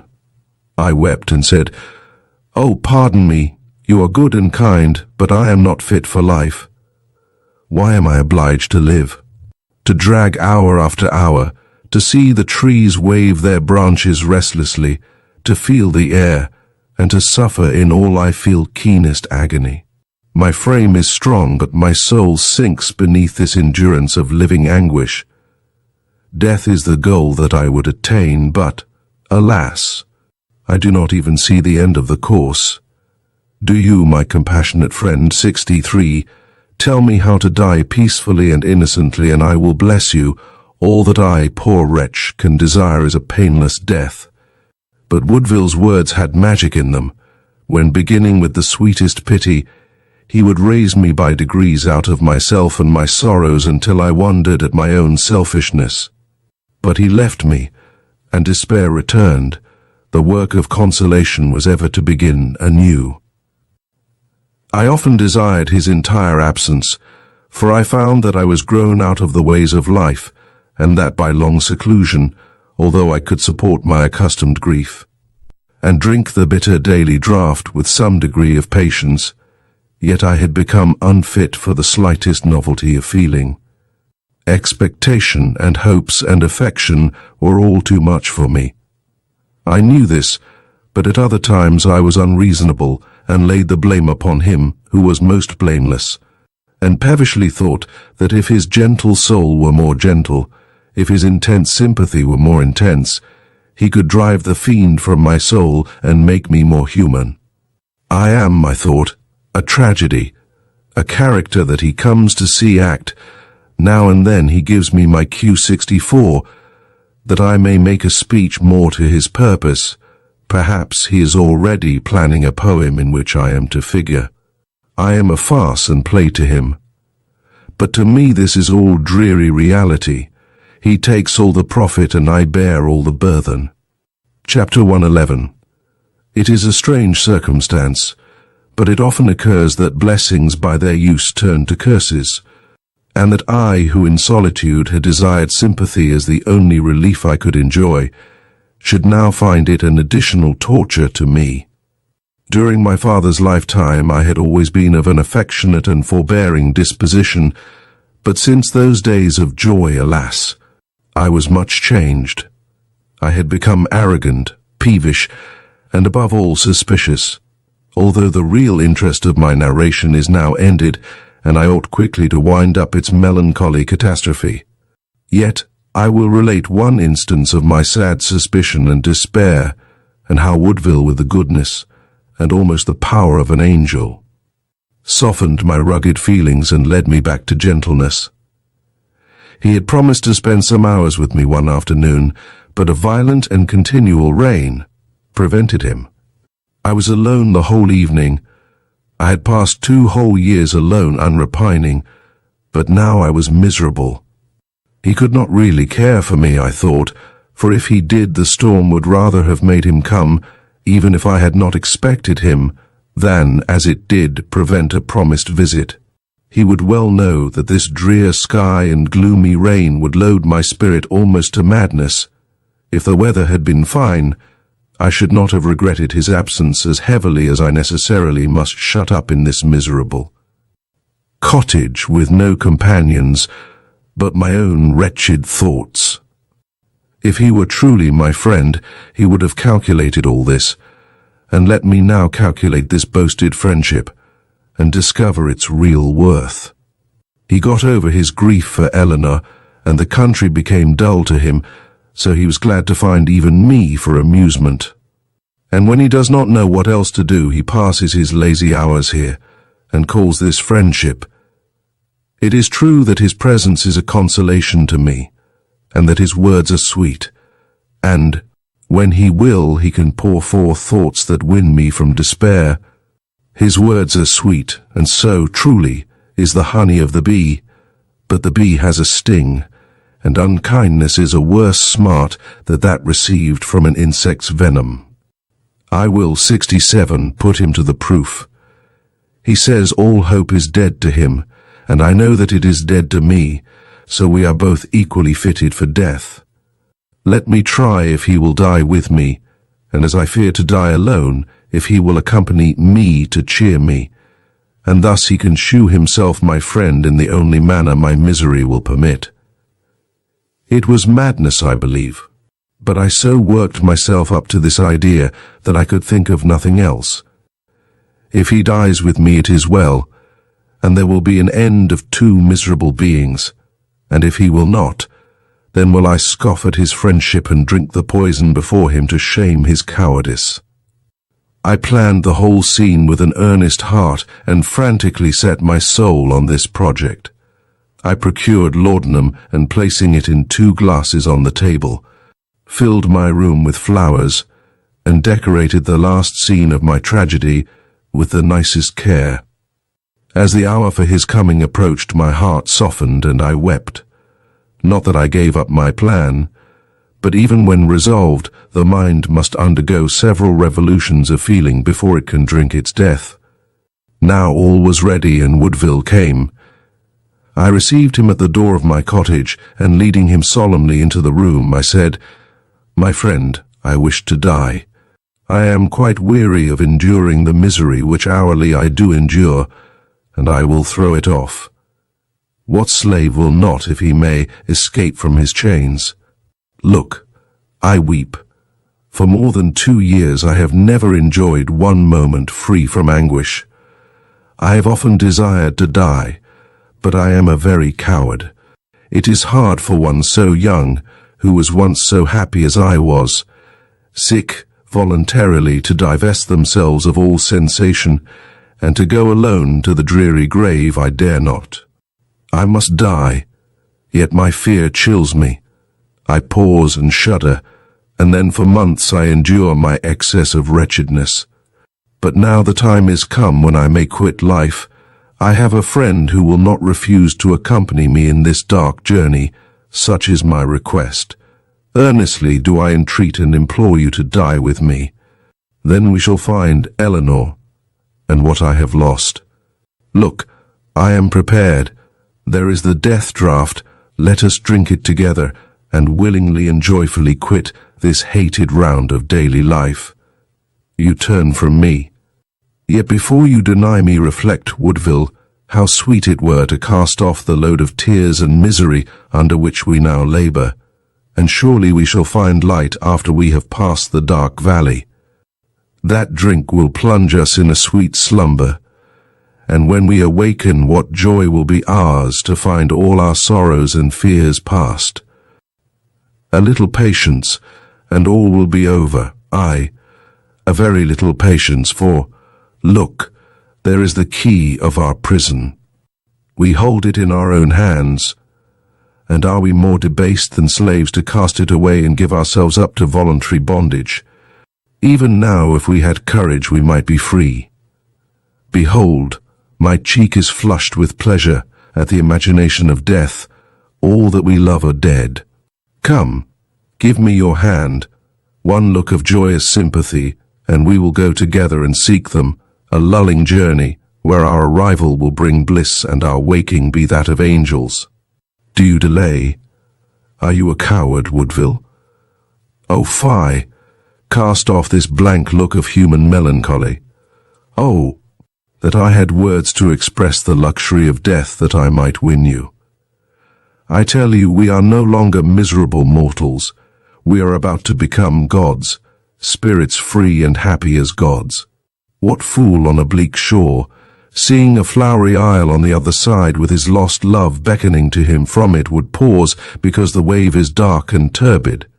What if some little pain the passage have that makes frail flesh to fear the bitter wave? Is not short pain well borne that brings long ease, and lays the soul to sleep in quiet grave? Do you mark my words? I have learned the language of despair. I have it all by heart, for I am despair, and a strange being am I, joyous, triumphant despair. But those words are false, for the wave may be dark, but it is not bitter. We lie down, and close our eyes with a gentle good night, and when we wake we are free. Come then, no more delay, thou tardy one. Behold the pleasant potion. Look, I am a spirit of good, and not a human maid that invites thee, and with winning accents, oh, that they would win thee, says, Come and drink. As I spoke, I fixed my eyes upon his countenance, and his exquisite beauty, the heavenly compassion that beamed from his eyes. His gentle yet earnest look of deprecation and wonder, even before he spoke, wrought a change in my high-strained feelings, taking from me all the sternness of despair, and filling me only with the softest grief. I saw his eyes humid also as he took both my hands in his, and sitting down near me, he said, This is a sad deed to which you would lead me, dearest friend, and your woe must indeed be deep that could fill you with these unhappy thoughts. You long for death, and yet you fear it, and wish me to be your companion. But I have less courage than you, and even thus accompanied I dare not die. Listen to me, and then reflect if you ought to win me to your project. even if with the overbearing eloquence of despair you could make black death so inviting that the fair heaven should appear darkness. Listen, I entreat you, to the words of one who has himself nurtured desperate thoughts and longed with impatient desire for death, but who has at length trampled the phantom underfoot and crushed his sting. Come, as you have played despair with me, I will play the part of Una with you, and bring you hurtless from his dark cavern. Listen to me, and let yourself be softened by words in which no selfish passion lingers. We know not what all this wide world means, its strange mixture of good and evil, but we have been placed here and bid live and hope. I know not what we are to hope, but there is some good beyond us that we must seek, and that is our earthly task. If misfortune come against us, we must fight with her, we must cast her aside, and still go on to find out that which it is our nature to desire. Whether this prospect of future good be the preparation for another existence I know not, or whether that it is merely that we, as workmen in God's vineyard, must lend a hand to smooth the way for our posterity. If it indeed be that, if the efforts of the virtuous now are to make the future inhabitants of this fair world more happy.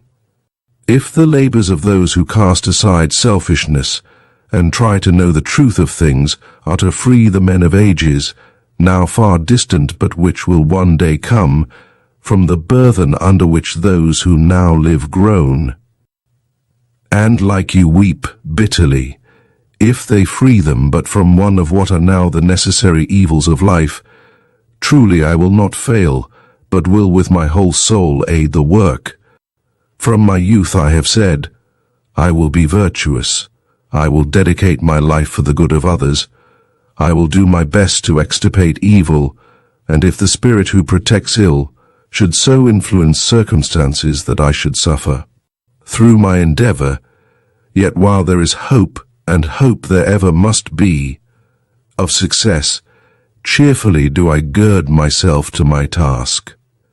I have powers, my countrymen think well of them. Do you think I sow my seed in the barren air, and have no end in what I do? Believe me, I will never desert life until this last hope is torn from my bosom, that in some way my labors may form a link in the chain of gold with which we ought all to strive to drag happiness from where she sits enthroned above the clouds, now far beyond our reach, to inhabit the earth with us. Let us suppose that Socrates, or Shakespeare, or Rousseau had been seized with despair and died in youth when they were as young as I am. Do you think that we and all the world should not have lost incalculable improvement in our good feelings and our happiness through their destruction? I am not like one of these. They influenced millions. But if I can influence but 100, but 10, but one solitary individual, so as in any way to lead him from ill to good, that will be a joy to repay me for all my sufferings, though they were 1,000,000 times multiplied, and that hope will support me to bear them. And those who do not work for posterity, or working, as may be my case, will not be known by it, yet they, believe me, have also their duties. You grieve because you are unhappy. It is happiness you seek, but you despair of obtaining it.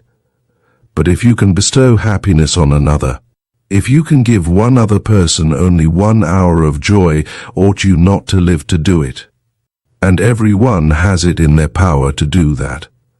The inhabitants of this world suffer so much pain.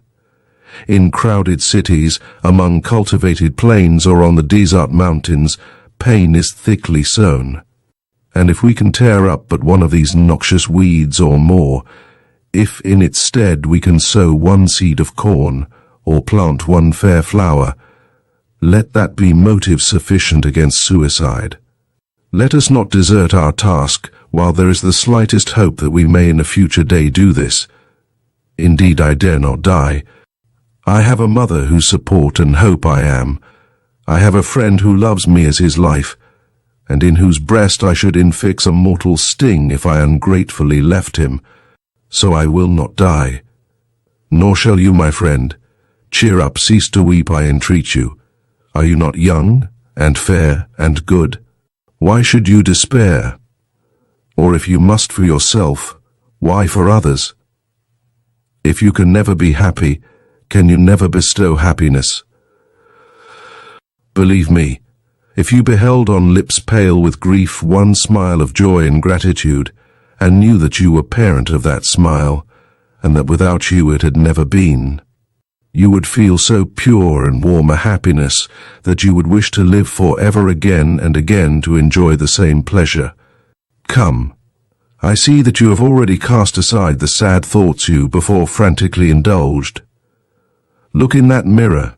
When I came, your brow was contracted, your eyes deep sunk in your head, your lips quivering, your hands trembled violently when I took them, but now all is tranquil and soft.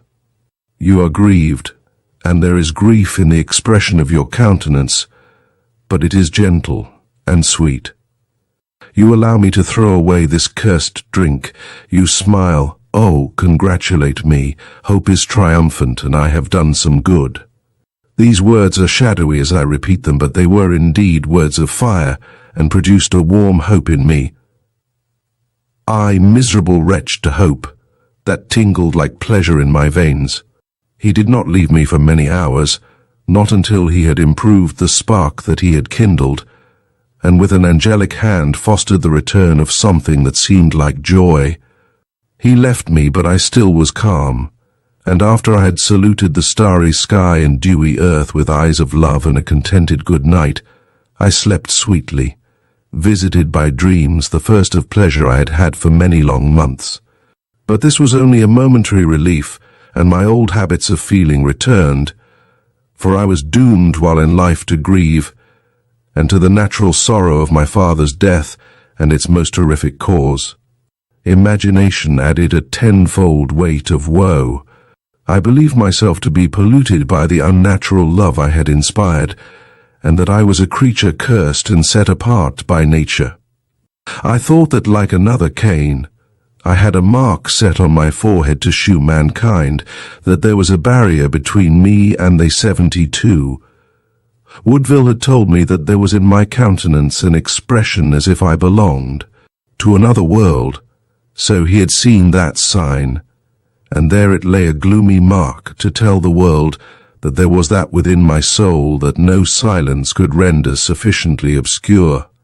Why, when fate drove me to become this outcast from human feeling, this monster with whom none might mingle in converse and love, why had she not from that fatal and most accursed moment shrouded me in thick mists and placed real darkness between me and my fellows, so that I might never more be seen? Sick, and as I passed, like a murky cloud loaded with blight, they might only perceive me by the cold chill I should cast upon them, telling them how truly that something unholy was near. Then I should have lived upon this dreary heath unvisited, and blasting none by my unhallowed gaze. Alas!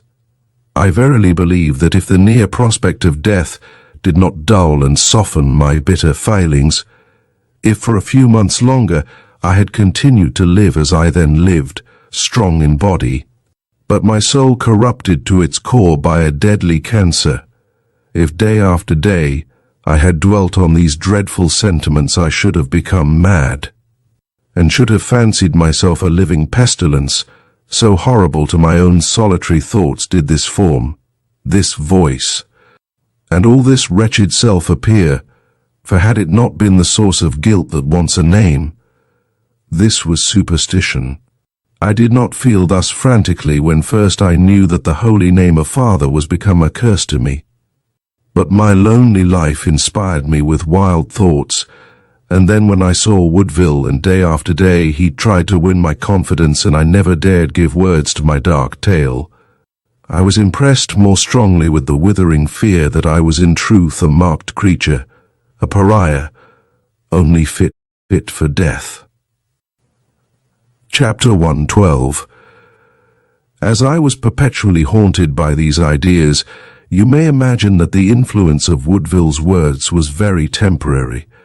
and that although I did not again accuse him of unkindness, yet I soon became as unhappy as before. Soon after this incident we parted. He heard that his mother was ill, and he hastened to her. He came to take leave of me, and we walked together on the heath for the last time. He promised that he would come and see me again, and bade me take cheer, and to encourage what happy thoughts I could, until time and fortitude should overcome my misery, and I could again mingle in society.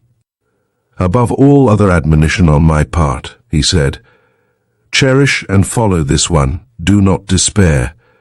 That is the most dangerous gulf on which you perpetually totter, but you must reassure your steps and take hope to guide you. Hope, and your wounds will be already half healed, but if you obstinately despair, then nevermore will be comfort for you. Believe me, my dearest friend, that there is a joy that the sun and earth and all its beauties can bestow that you will one day feel. The refreshing bliss of love will again visit your heart and undo the spell that binds you to woe, until you wonder how your eyes could be closed in the long night that burthens you. I dare not hope that I have inspired you with sufficient interest that the thought of me, and the affection that I shall ever bear you, will soften your melancholy, and decrease the bitterness of your tears. But if my friendship can make you look on life with less disgust, beware how you injure it with suspicion. Love is a delicate sprite 75, and easily hurt by rough jealousy. Guard, I entreat you, a firm persuasion of my sincerity in the inmost recesses of your heart, out of the reach of the casual winds that may disturb its surface. Your temper is made unequal by suffering, and the tenor of your mind is, I fear, sometimes shaken by unworthy causes. But let your confidence in my sympathy and love be deeper far, and incapable of being reached by these agitations that come and go, and if they touch not, your affections leave you uninjured. These were some of Woodville's last lessons. I wept as I listened to him, and after we had taken an affectionate farewell, I followed him far with my eyes until they saw the last of my earthly comforter. I had insisted on accompanying him across the heath towards the town where he dwelt. The sun was yet high when he left me, and I turned my steps towards my cottage. It was at the latter end of the month of September, when the nights have become chill, but the weather was serene, and as I walked on I fell into no unpleasing reveries. I thought of Woodville with gratitude and kindness, and did not, I know not why, regret his departure with any bitterness. It seemed that after one great shock all other change was trivial to me, and I walked on wondering when the time would come when we should all four, my dearest father, restored to me, meet in some sweet paradise. I pictured to myself a lovely river such as that on whose banks Dante describes Mathilda gathering flowers, which ever flows, bruna bruna sotto l'ombra perpetua, che mai ragghiar non lascia soli vi né luna. And then I repeated to myself all that lovely passage that relates the entrance of Dante into the terrestrial paradise, and thought it would be sweet, when I wandered on those lovely banks, to see the car of light descend with my long-lost parent to be restored to me. As I waited there in expectation of that moment, I thought how, of the lovely flowers that grew there, I would wind myself a chaplet and crown myself for joy. I would sing Sul margine d'un rio 77, my father's favorite song, and that my voice gliding through the windless air would announce to him, in whatever bower he sat expecting the moment of our union, that his daughter was come. Then the mark of misery would have faded from my brow, and I should raise my eyes fearlessly to meet his, which ever beamed with the soft lustre of innocent love. When I reflected on the magic look of those deep eyes, I wept, but gently, lest my sobs should disturb the fairy scene. I was so entirely wrapped in this reverie that I wandered on, taking no heed of my steps, until I actually stooped down to gather a flower for my wreath on that bleak plain where no flower grew. when I awoke from my daydream and found myself, I knew not where. The sun had set, and the roseate hue which the clouds had caught from him in his descent had nearly died away. A wind swept across the plain. I looked around me and saw no object that told me where I was. I had lost myself, and in vain attempted to find my path. I wandered on, and the coming darkness made every trace indistinct by which I might be guided. At length all was veiled in the deep obscurity of blackest night. I became weary, and knowing that my servant was to sleep that night at the neighboring village, so that my absence would alarm no one, and that I was safe in this wild spot from every intruder, I resolved to spend the night where I was. Indeed, I was too weary to walk further. The air was chill, but I was careless of bodily inconvenience, and I thought that I was well inured to the weather during my 2 years of solitude, when no change of seasons prevented my perpetual wanderings. I lay upon the grass surrounded by a darkness which not the slightest beam of light penetrated. There was no sound, for the deep night had laid to sleep the insects. The only creatures that lived on the lone spot where no tree or shrub could afford shelter to aught else. There was a wondrous silence in the air that calmed my senses, yet which enlivened my soul. My mind hurried from image to image, and seemed to grasp an eternity. All in my heart was shadowy yet calm, until my ideas became confused and at length died away in sleep. When I awoke it rained. 79. I was already quite wet, and my limbs were stiff, and my head giddy with the chill of night. It was a drizzling, penetrating shower, as my dank hair clung to my neck and partly covered my face. I had hardly strength to part with my fingers, the long, straight locks that fell before my eyes.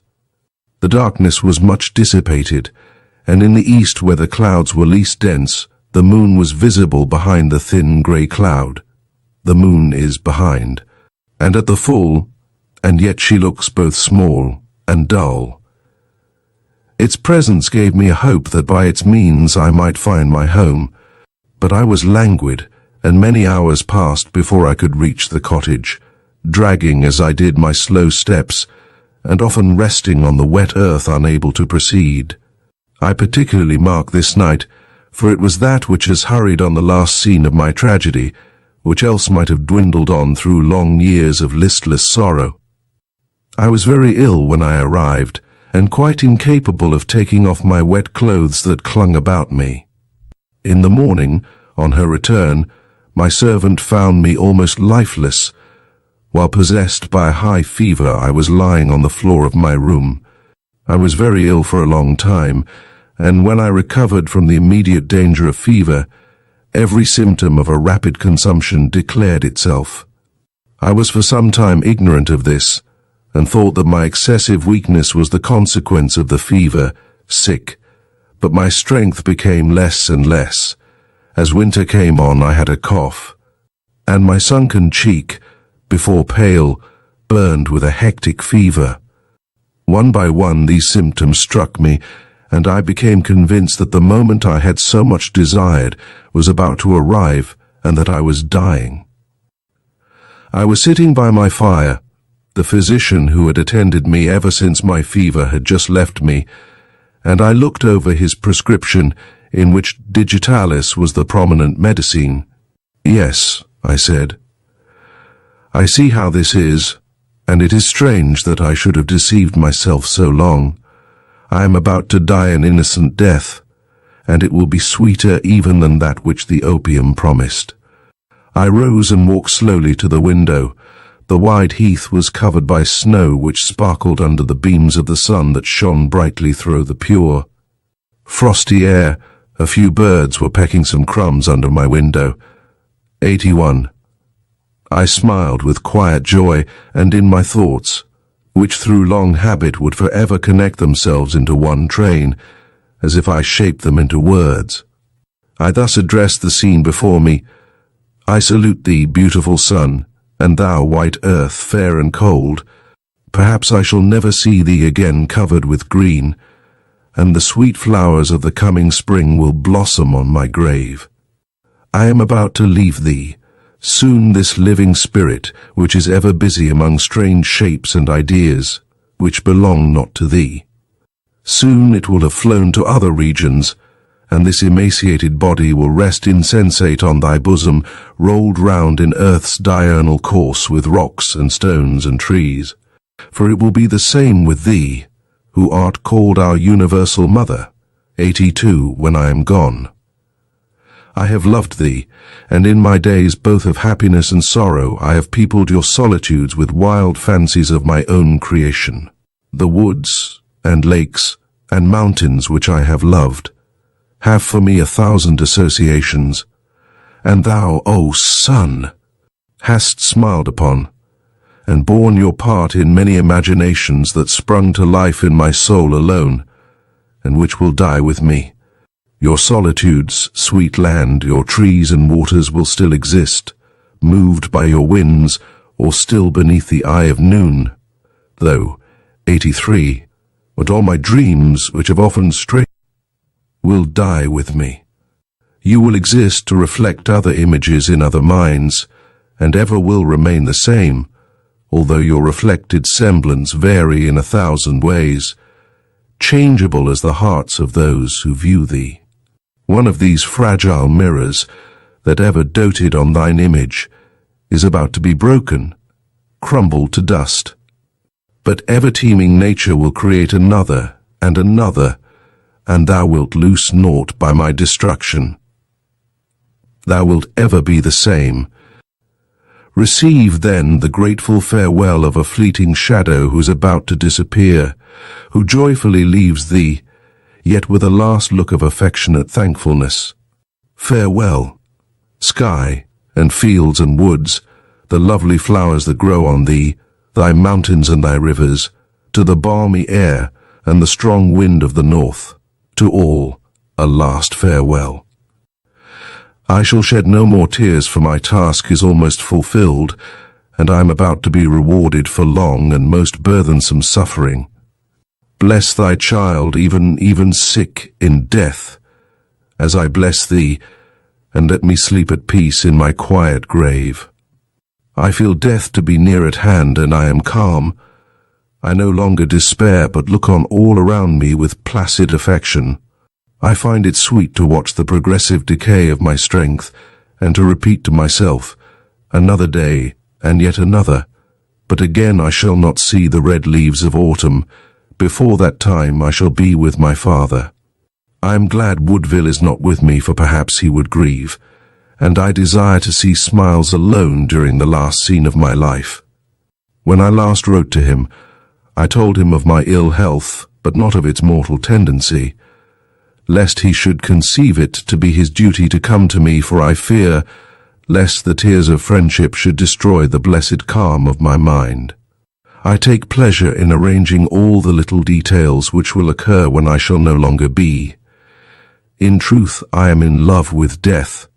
No maiden ever took more pleasure in the contemplation of her bridal attire than I in fancying my limbs already enwrapped in their shroud. Is it not my marriage dress? Alone, it will unite me to my father, when in an eternal mental union we shall never part. I will not dwell on the last changes that I feel in the final decay of nature. It is rapid, but without pain. I feel a strange pleasure in it. For long years, these are the first days of peace that have visited me. I no longer exhaust my miserable heart by bitter tears and frantic complaints. I no longer the sick reproach the sun, the earth, the air, for pain and wretchedness. I wait in quiet expectation for the closing hours of a life which has been to me most sweet and bitter. I do not die not having enjoyed life. For 16 years I was happy. During the first months of my father's return I had enjoyed ages of pleasure. Now indeed I am grown old in grief. My steps are feeble like those of age. I have become peevish and unfit for life. So having passed little more than 20 years upon the earth, I am more fit for my narrow grave than many are when they reach the natural term of their lives. Again and again I have passed over in my remembrance the different scenes of my short life. If the world is a stage and I'm merely an actor on it, my part has been strange and, alas, tragical. Almost from infancy I was deprived of all the testimonies of affection which children generally receive. I was thrown entirely upon my own resources, and I enjoyed what I may almost call unnatural pleasures, for they were dreams and not realities. The earth was to me a magic lantern, and I a gazer, and a listener but no actor. But then came the transporting and soul-reviving era of my existence. My father returned, and I could pour my warm affections on a human heart. There was a new sun and a new earth created to me. The waters of existence sparkled. Joy, joy. But, alas, what grief! My bliss was more rapid than the progress of a sunbeam on a mountain, which discloses its glades and woods, and then leaves it dark and blank. To my happiness followed madness and agony, closed by despair. This was the drama of my life, which I have now depicted upon paper. During 3 months I have been employed in this task. The memory of sorrow has brought tears, the memory of happiness a warm glow, the lively shadow of that joy. Now my tears are dried, the glow has faded from my cheeks, and with a few words of farewell to you, Woodville, I close my work, the last that I shall perform. Farewell, my only living friend. You are the sole tie that binds me to existence, and now I break it. It gives me no pain to leave you, nor can our separation give you much. You never regarded me as one of this world, but rather as a being who for some penance was sent from the kingdom of shadows, and she passed a few days weeping on the earth and longing to return to her native soil. You will weep, but they will be tears of gentleness. I would, if I thought that it would lessen your regret, tell you to smile and congratulate me on my departure from the misery you beheld me endure. I would say, Woodville, rejoice with your friend. I triumph now and am most happy. But I check these expressions. These may not be the consolations of the living. They weep for their own misery, and not for that of the being they have lost.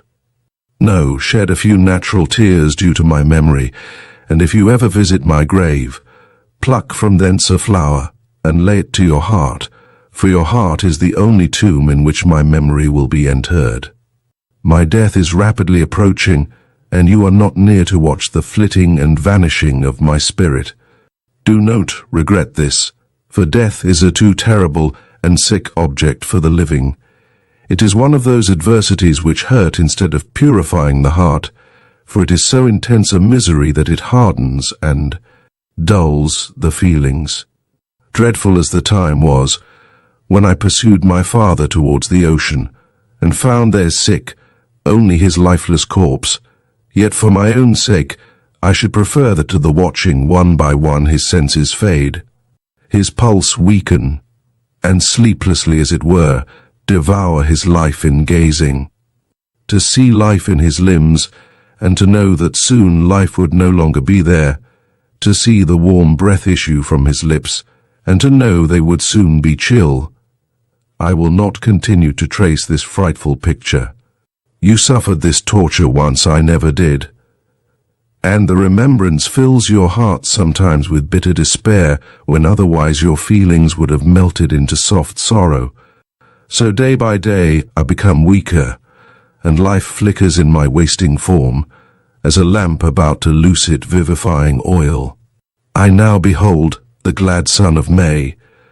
It was May, 4 years ago, that I first saw my beloved father. It was in May, 3 years ago, that my folly destroyed the only being I was doomed to love. May is returned and I die. 3 days ago, the anniversary of our meeting, and alas, of our eternal separation, After a day of killing emotion, I caused myself to be led once more to behold the face of nature. I caused myself to be carried to some meadows some miles distant from my cottage. The grass was being mowed, and there was the scent of hay in the fields. All the earth looked fresh and its inhabitants happy. Evening approached, and I beheld the sun set. 3 years ago, and on that day and hour, it shone through the branches and leaves of the beechwood, and its beams flickered upon the countenance of him whom I then beheld for the last time. I now saw that divine orb, gilding all the clouds with unwonted splendor, sink behind the horizon. It disappeared from a world where he whom I would seek exists not. It approached a world where he exists not. Why do I weep so bitterly? Why, my Zik, does my heart heave with vain endeavor to cast aside the bitter anguish that covers it, as the waters cover the sea? I go from this world where he is no longer, and soon I shall meet him in another. Farewell, Woodville, the turf will soon be green on my grave, and the violets will bloom on it. There is my hope and my expectation. Yours are in this world, may they be fulfilled. Chapter 2. The Fields of Fancy. Chapter 2:1. It was in Rome, the queen of the world, that I suffered a misfortune that reduced me to misery and despair. The bright sun and deep azure sky were oppressive, but naught was so hateful as the voice of man.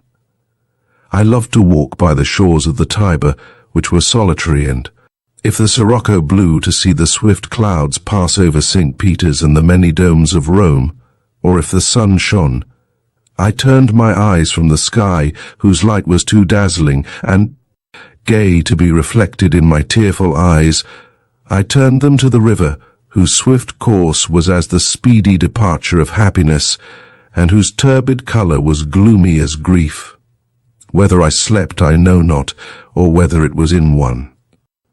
Of those many hours which I spent seated on the ground, my mind a chaos of despair, and my eyes forever wet by tears. But I was here visited by a lovely spirit, whom I have ever worshipped, and who tried to repay my adoration by diverting my mind from the hideous memories that racked it. At first, indeed, this wanton spirit played a false part, and appearing with sable wings and gloomy countenance, seemed to take a pleasure in exaggerating all my miseries. And as small hopes arose to snatch them from me and give me in their place gigantic fears, which under her fairy hand appeared close, impending, and unavoidable. Sometimes she would cruelly leave me, while I was thus on the verge of madness, and without consoling me leave me. Naught but heavy leaden sleep, but at other times she would wily link less unpleasing thoughts to these most dreadful ones, and, before I was aware, place hopes before me futile but consoling. One day this lovely spirit, whose name, as she told me, was Fantasia, came to me in one of her consolatory moods, her wings, which seemed coloured by her tone of mind, were not gay, but beautiful, like that of the partridge, and her lovely eyes, although they ever burned with an unquenchable fire, were shaded and softened by her heavy lids and the black long fringe of her eyelashes. She thus addressed me: "You mourn for the loss of those you love. They are gone forever, and great as my power is, I cannot recall them to you. If indeed I wave my wand over you, you will fancy that you feel their gentle spirits in the soft air that steals over your cheeks, and the distant sound of winds and waters may image to you their voices, which will bid you rejoice. For that they live, this will not take away your grief, but you will shed sweeter tears than those which full of anguish and hopelessness now start from your eyes. This I can do, and also can I take you to see many of my provinces, my fairy lands, which you have not yet visited, and whose beauty will while away the heavy time. I have many lovely spots under my command, which poets of old have visited, and have seen those sights, the relation of which has been as a revelation to the world. Many spots I have still in keeping of lovely fields or horrid rocks peopled by the beautiful or the tremendous, which I keep in reserve for my future worshippers. To one of those whose grim terrors frightened sleep from the eye, I formerly led you 91, but you now need more pleasing images, and, although I will not promise you to shew you any new scenes, yet if I lead you to one often visited by my followers, you will at least see new combinations that will soothe if they do not delight you. Follow me.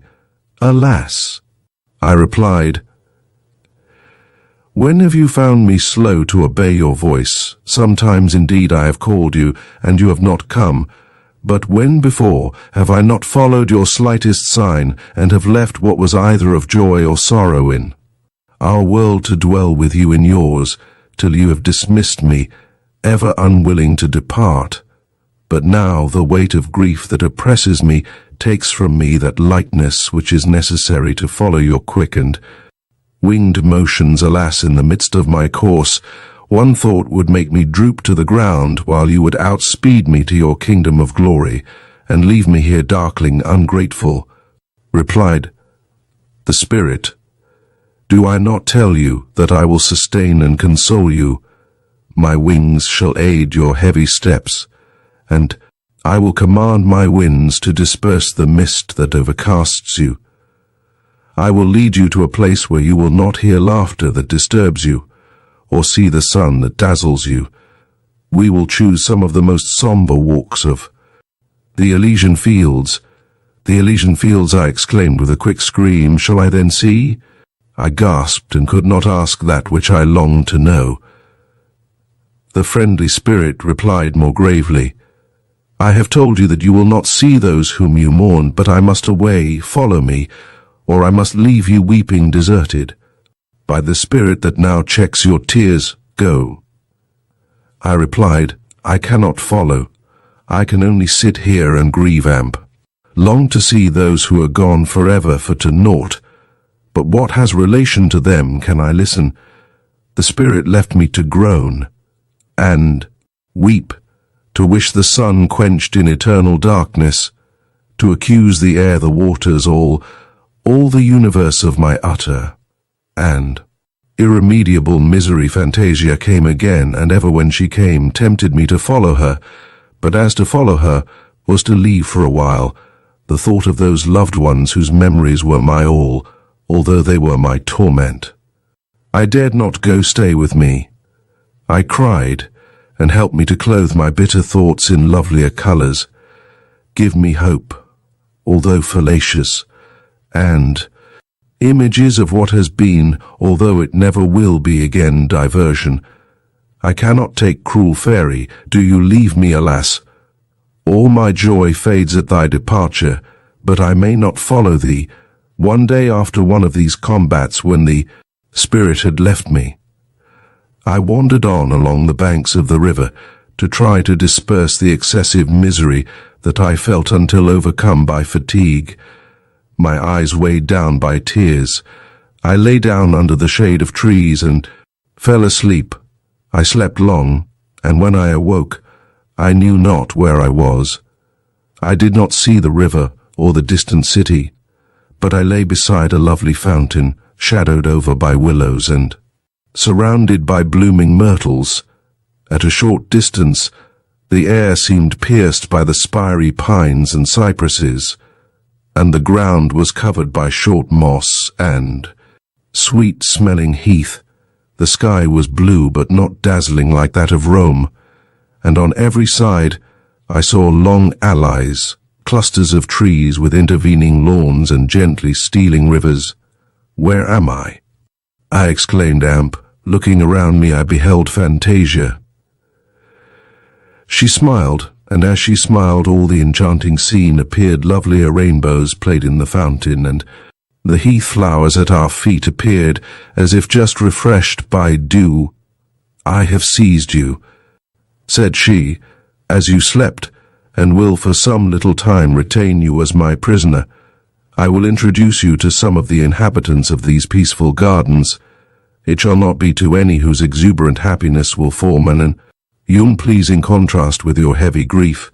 but it shall be to those whose chief care here is to acquire knowledge, sick, and virtue, or to those who, having just escaped from care and pain, have not yet recovered full sense of enjoyment.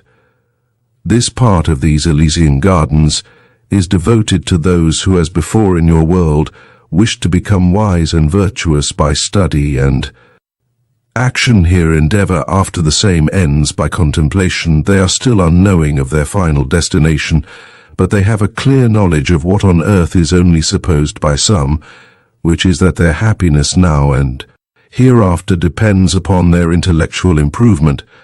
Nor do they only study the forms of this universe, but search deeply in their own minds, and love to meet and converse on all those high subjects of which the philosophers of Athens loved to treat, with deep feelings, but with no outward circumstances to excite their passions. You will perhaps imagine that their life is uniform and dull, but these sages are of that disposition, fitted to find wisdom in everything, and in every lovely color or form ideas that excite their love. Besides, many years are consumed before they arrive here, when a soul, longing for knowledge and pining at its narrow conceptions, escapes from your earth. Many spirits wait to receive it, and to open its eyes to the mysteries of the universe. Many centuries are often consumed in these travels, and they at last retire here to digest their knowledge, and to become still wiser by thought and imagination, working upon memory. When the fitting period is accomplished, they leave this garden to inhabit another world, fitted for the reception of beings almost infinitely wise. But what this world is, neither can you conceive or I teach you. Some of the spirits whom you will see here are yet unknowing in the secrets of nature. They are those whom care and sorrow have consumed on earth, and whose hearts, although active in virtue, have been shut through suffering from knowledge. These spend some time here to recover their equanimity and to get a thirst of knowledge from converse with their wiser companions. They now securely hope to see again those whom they love, and know that it is ignorance alone that detains them from them. As for those who in your world knew not the loveliness of benevolence and justice, they are placed apart, some claimed by the evil spirit, and in vain sought for by the good. But she whose delight is to reform the wicked takes all she can, and delivers them to her ministers, not to be punished, but to be exercised and instructed, until, acquiring a love of virtue, they are fitted for these gardens, where they will acquire a love of knowledge. As Fantasia talked, I saw various groups of figures as they walked among the allies of the gardens, or were seated on the grassy plots, either in contemplation or conversation. Several advanced together towards the fountain where I sat. As they approached, I observed the principal figure to be that of a woman, about 40 years of age. Her eyes burned with a deep fire, and every line of her face expressed enthusiasm, and wisdom poetry seemed seated on her lips, which were beautifully formed, and every motion of her limbs, although not youthful, was inexpressibly graceful. Her black hair was bound in tresses round her head, and her brows were encompassed by a fillet. Her dress was that of a simple tunic bound at the waist by a broad girdle, and a mantle which fell over her left arm. She was encompassed by several youths of both sexes, who appeared to hang on her words and to catch the inspiration as it flowed from her, with looks either of eager wonder or steadfast attention, with eyes all bent towards her eloquent countenance, which beamed with the mind within. "I am going," said Fantasia, "but I leave my spirit with you, without which this scene would fade away.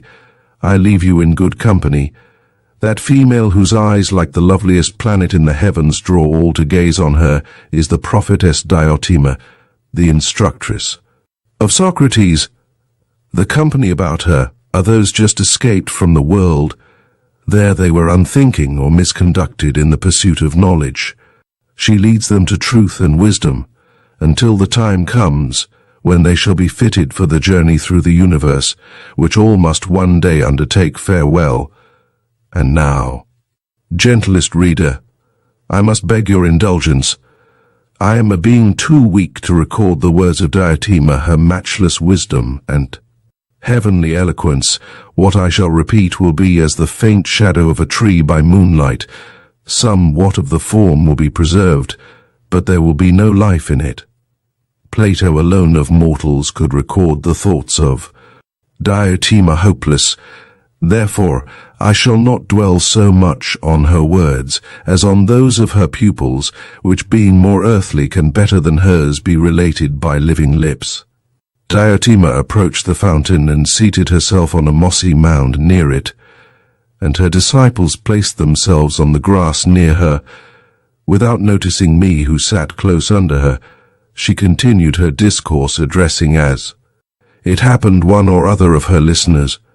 But before I attempt to repeat her words, I will describe the chief of these, whom she appeared to wish principally to impress.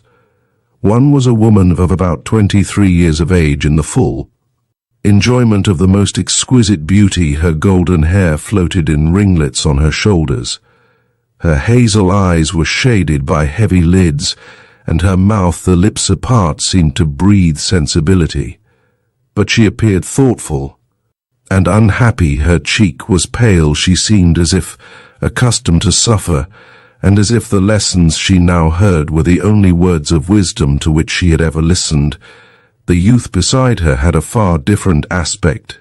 His form was emaciated nearly to a shadow. His features were handsome but thin and worn-amp. His eyes glistened as if animating the visage of decay. His forehead was expansive, but there was a doubt and perplexity in his looks that seemed to say that although he had sought wisdom, he had got entangled in some mysterious mazes from which he in vain endeavored to extricate himself. As Diotima spoke, his color went and came with quick changes, and the flexible muscles of his countenance shewed every impression that his mind received. He seemed one who in life had studied hard, but whose feeble frame sunk beneath the weight of the mere exertion of life. The spark of intelligence burned with uncommon strength within him, but that of life seemed ever on the eve of fading. At present I shall not describe any other of this group, but with deep attention try to recall in my memory some of the words of Diotima. They were words of fire, but their path is faintly marked on my recollection. 96. It requires a just hand, said she, continuing her discourse, to weigh and divide the good from evil on the earth. They are inextricably entangled, and if you would cast away what there appears an evil, a multitude of beneficial causes or effects cling to it, and mock your labor.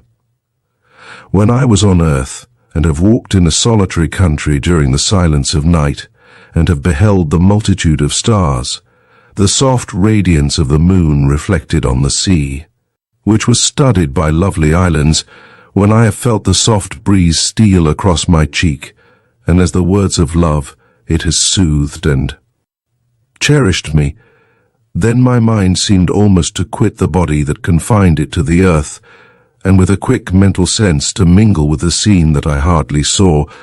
I felt then I have exclaimed, O world, how beautiful thou art!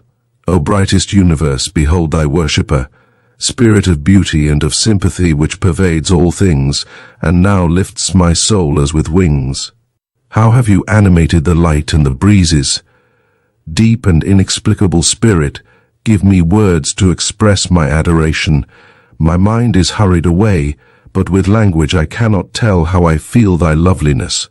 Silence, or the song of the nightingale, the momentary apparition of some bird that flies quietly past, all seems animated with thee, and more than all the deep sky studded with worlds.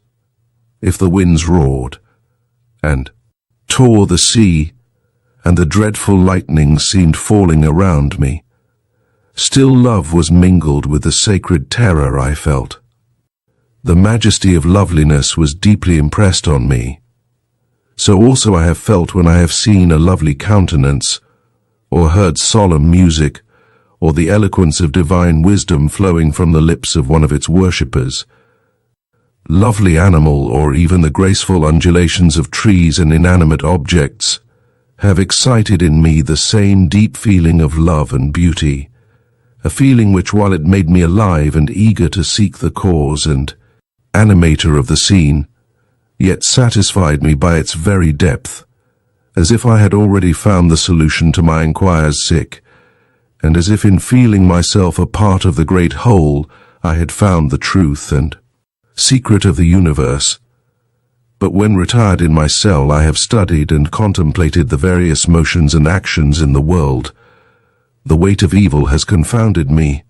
If I thought of the creation, I saw an eternal chain of evil linked one to the other, from the great whale who in the sea swallows and destroys multitudes, and the smaller fish that live on him also and torment him to madness, to the cat whose pleasure it is to torment her prey. I saw the whole creation filled with pain. Each creature seems to exist through the misery of another, and death, and havoc is the watchword of the animated world. And man also, even in Athens, the most civilized spot on the earth, what a multitude of mean passions envy, malice, a restless desire to depreciate all that was great and good. Did I see, and in the dominions of the great being I saw man reduced. Far below the animals of the field, preying on one another's sick hearts, happy in the downfall of others themselves, holding on with bent necks and cruel eyes to a wretch more a slave, if possible, than they to his. Miserable passions. And if I said these are the consequences of civilization, and turned to the savage world, I saw only ignorance unrepaid by any noble feeling, a mere animal.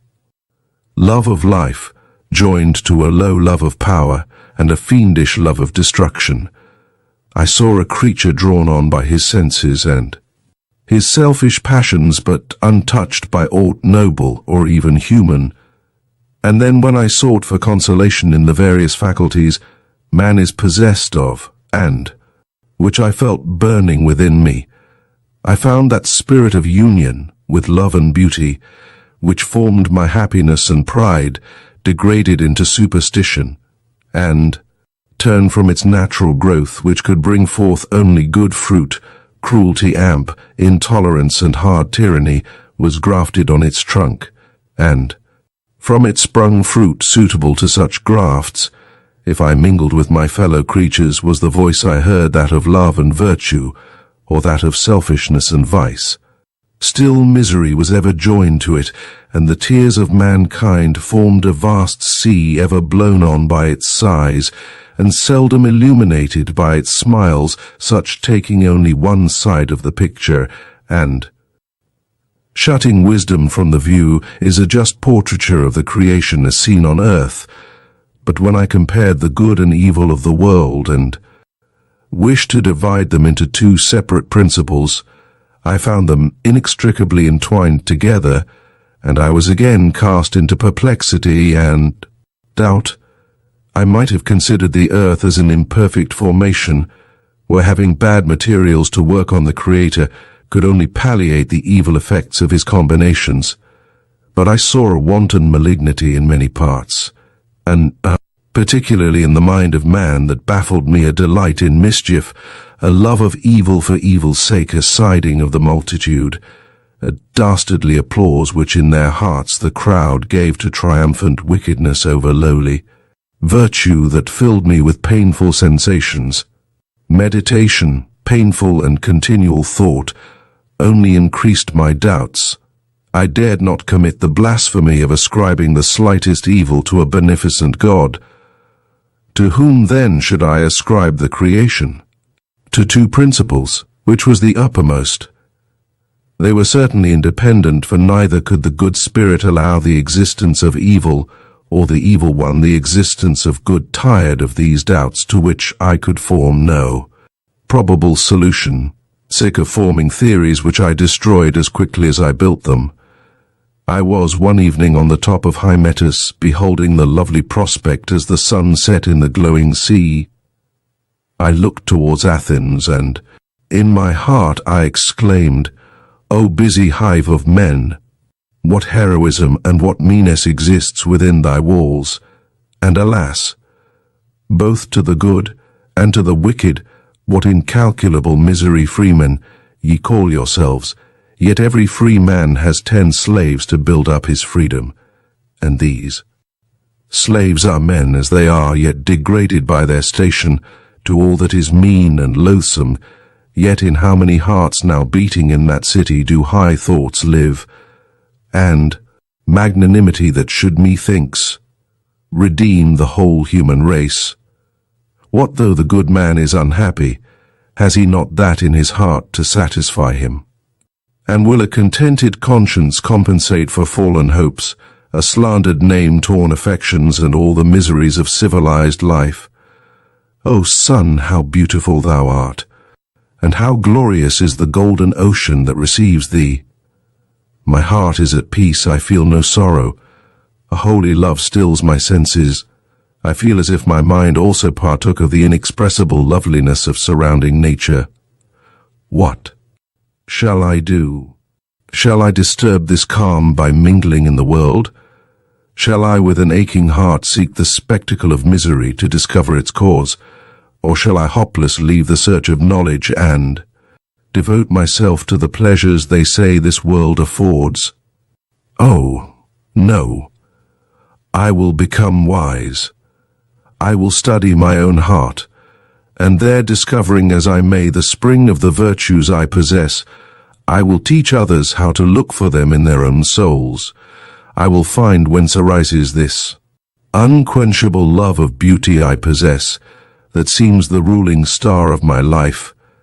I will learn how I may direct it aright, and by what loving I may become more like that beauty which I adore. And when I have traced the steps of the godlike feeling which ennobles me and makes me that which I esteem myself to be, then I will teach others.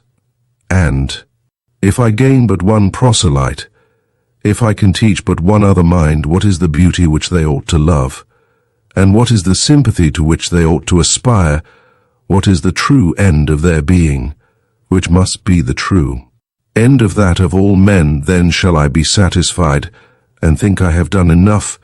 Farewell doubts, painful meditation of evil amp, the great ever inexplicable cause of all that we see. I am content to be ignorant of all this, happy that not resting my mind on any unstable theories I have come to the conclusion that of the great secret of the universe I can know nothing. There is a veil before it. My eyes are not piercing enough to see through it, my arms not long enough to reach it, to withdraw it. I will study the end of my being. O thou universal love, inspire me, O thou beauty which I see glowing around me, lift me to a fit understanding of thee. Such was the conclusion of my long wanderings. I sought the end of my being, and I found it to be knowledge of itself. Nor think this a confined study. Not only did it lead me to search the mazes of the human soul, but I found that there existed naught on earth which contained not a part of that universal beauty with which it was my aim and object to become acquainted, the motions of the stars of heaven. The study of all that philosophers have unfolded of wondrous in nature became as it were sick, the steps by which my soul rose to the full contemplation and enjoyment of the beautiful. O ye who have just escaped from the world, ye know not what fountains of love will be opened in your hearts, or what exquisite delight your minds will receive when the secrets of the world will be unfolded to you, and ye shall become acquainted with the beauty of the universe. Your souls, now growing eager for the acquirement of knowledge, will then rest in its possession, disengaged from every particle of evil, and knowing all things ye will as it were be mingled in the universe, and ye will become a part of that celestial beauty that you admire. 98. Diotima ceased, and a profound silence ensued. The youth, with his cheeks flushed and his eyes burning with the fire communicated from hers, still fixed them on her face which was lifted to heaven, as in inspiration. The lovely female bent hers to the ground, and, after a deep sigh, was the first to break the silence. "O divinest prophetess," said she, "how new and, to me, how strange are your lessons, if such be the end of our being. How wayward a course did I pursue on earth, Diotima. You know not how torn affections and misery, incalculable misery, withers up the soul. How petty do the actions of our earthly life appear, when the whole universe is open to our gaze.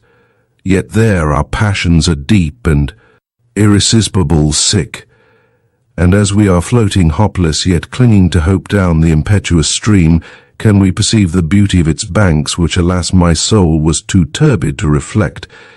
If knowledge is the end of our being, why are passions and feelings implanted in us that hurries sick us from wisdom to self-concentrated misery and narrow selfish feeling?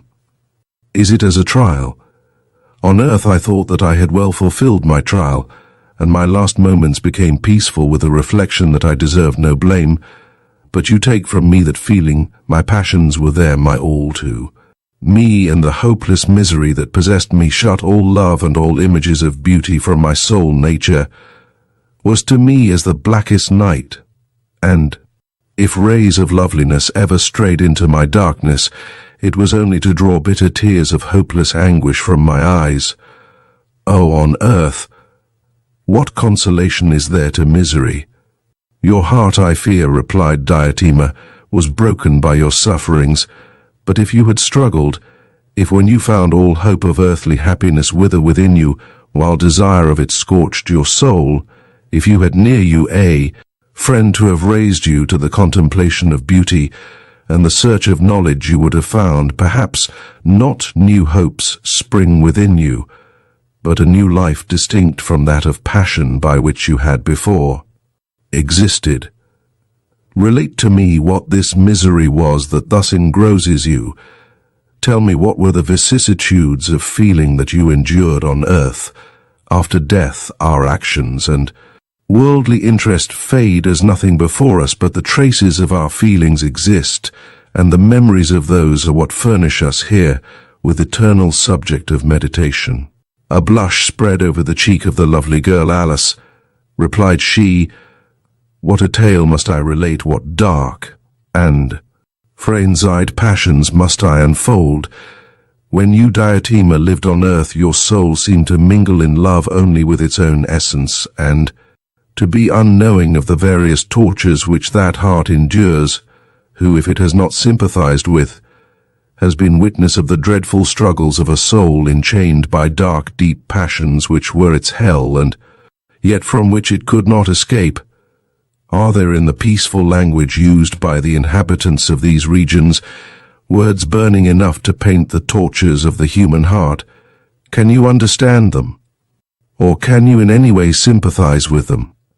Alas, though dead, I do, and my tears flow, as when I lived, when my memory recalls the dreadful images of the past.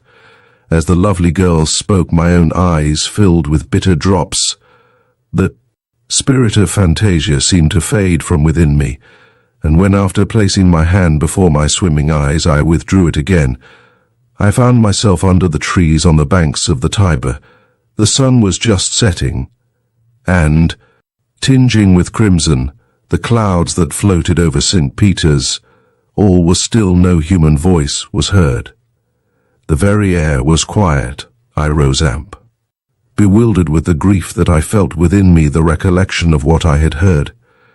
I hastened to the city that I might see human beings, not that I might forget my wandering recollections, but that I might impress on my mind what was reality, and what was either dream, or at least not of this earth. The Corso of Rome was filled with carriages, and as I walked up the Trinita dei Montes, I became disgusted with the crowd that I saw about me, and the vacancy and want of beauty, not to say deformity, of the many beings who meaninglessly buzzed about me. I hastened to my room, which overlooked the whole city, which as night came on became tranquil, silent, lovely. Rome, I now gaze on thee, Thy domes are illuminated by the moon, and the ghosts of lovely memories float with the night breeze among thy ruins. Contemplating thy loveliness, which half soothes my miserable heart, I record what I have seen. Tomorrow I will again woo Fantasia to lead me to the same walks, and invite her to visit me with her visions, which I before neglected. Oh, let me learn this lesson, while yet it may be useful to me, that to a mind hopeless and unhappy as mine, a moment of forgetfulness, a moment in which it can pass out of itself, is worth a life of painful recollection. Chapter 2. The next morning, while sitting on the steps of the Temple of Aesculapius in the Borghese Gardens, Fantasia again visited me, and smilingly beckoned to me to follow her. My flight was at first heavy, but the breezes commanded by the spirit to convoy me grew stronger. As I advanced, a pleasing languor seized my senses, and when I recovered, I found myself by the Elysian fountain near Diotimea, the beautiful female whom I had left on the point of narrating her earthly history, seemed to have waited for my return, and as soon as I appeared, she spoke thus: 100. Thank you for joining us for this gripping tale of love and tragedy in Mary Wollstonecraft Shelley's Mathilda. We hope the story resonated with you and provided insight into the complexities of the human condition.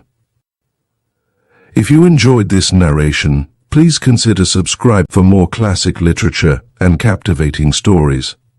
Don't forget to like, share, and leave a comment below with your thoughts on Mathilda.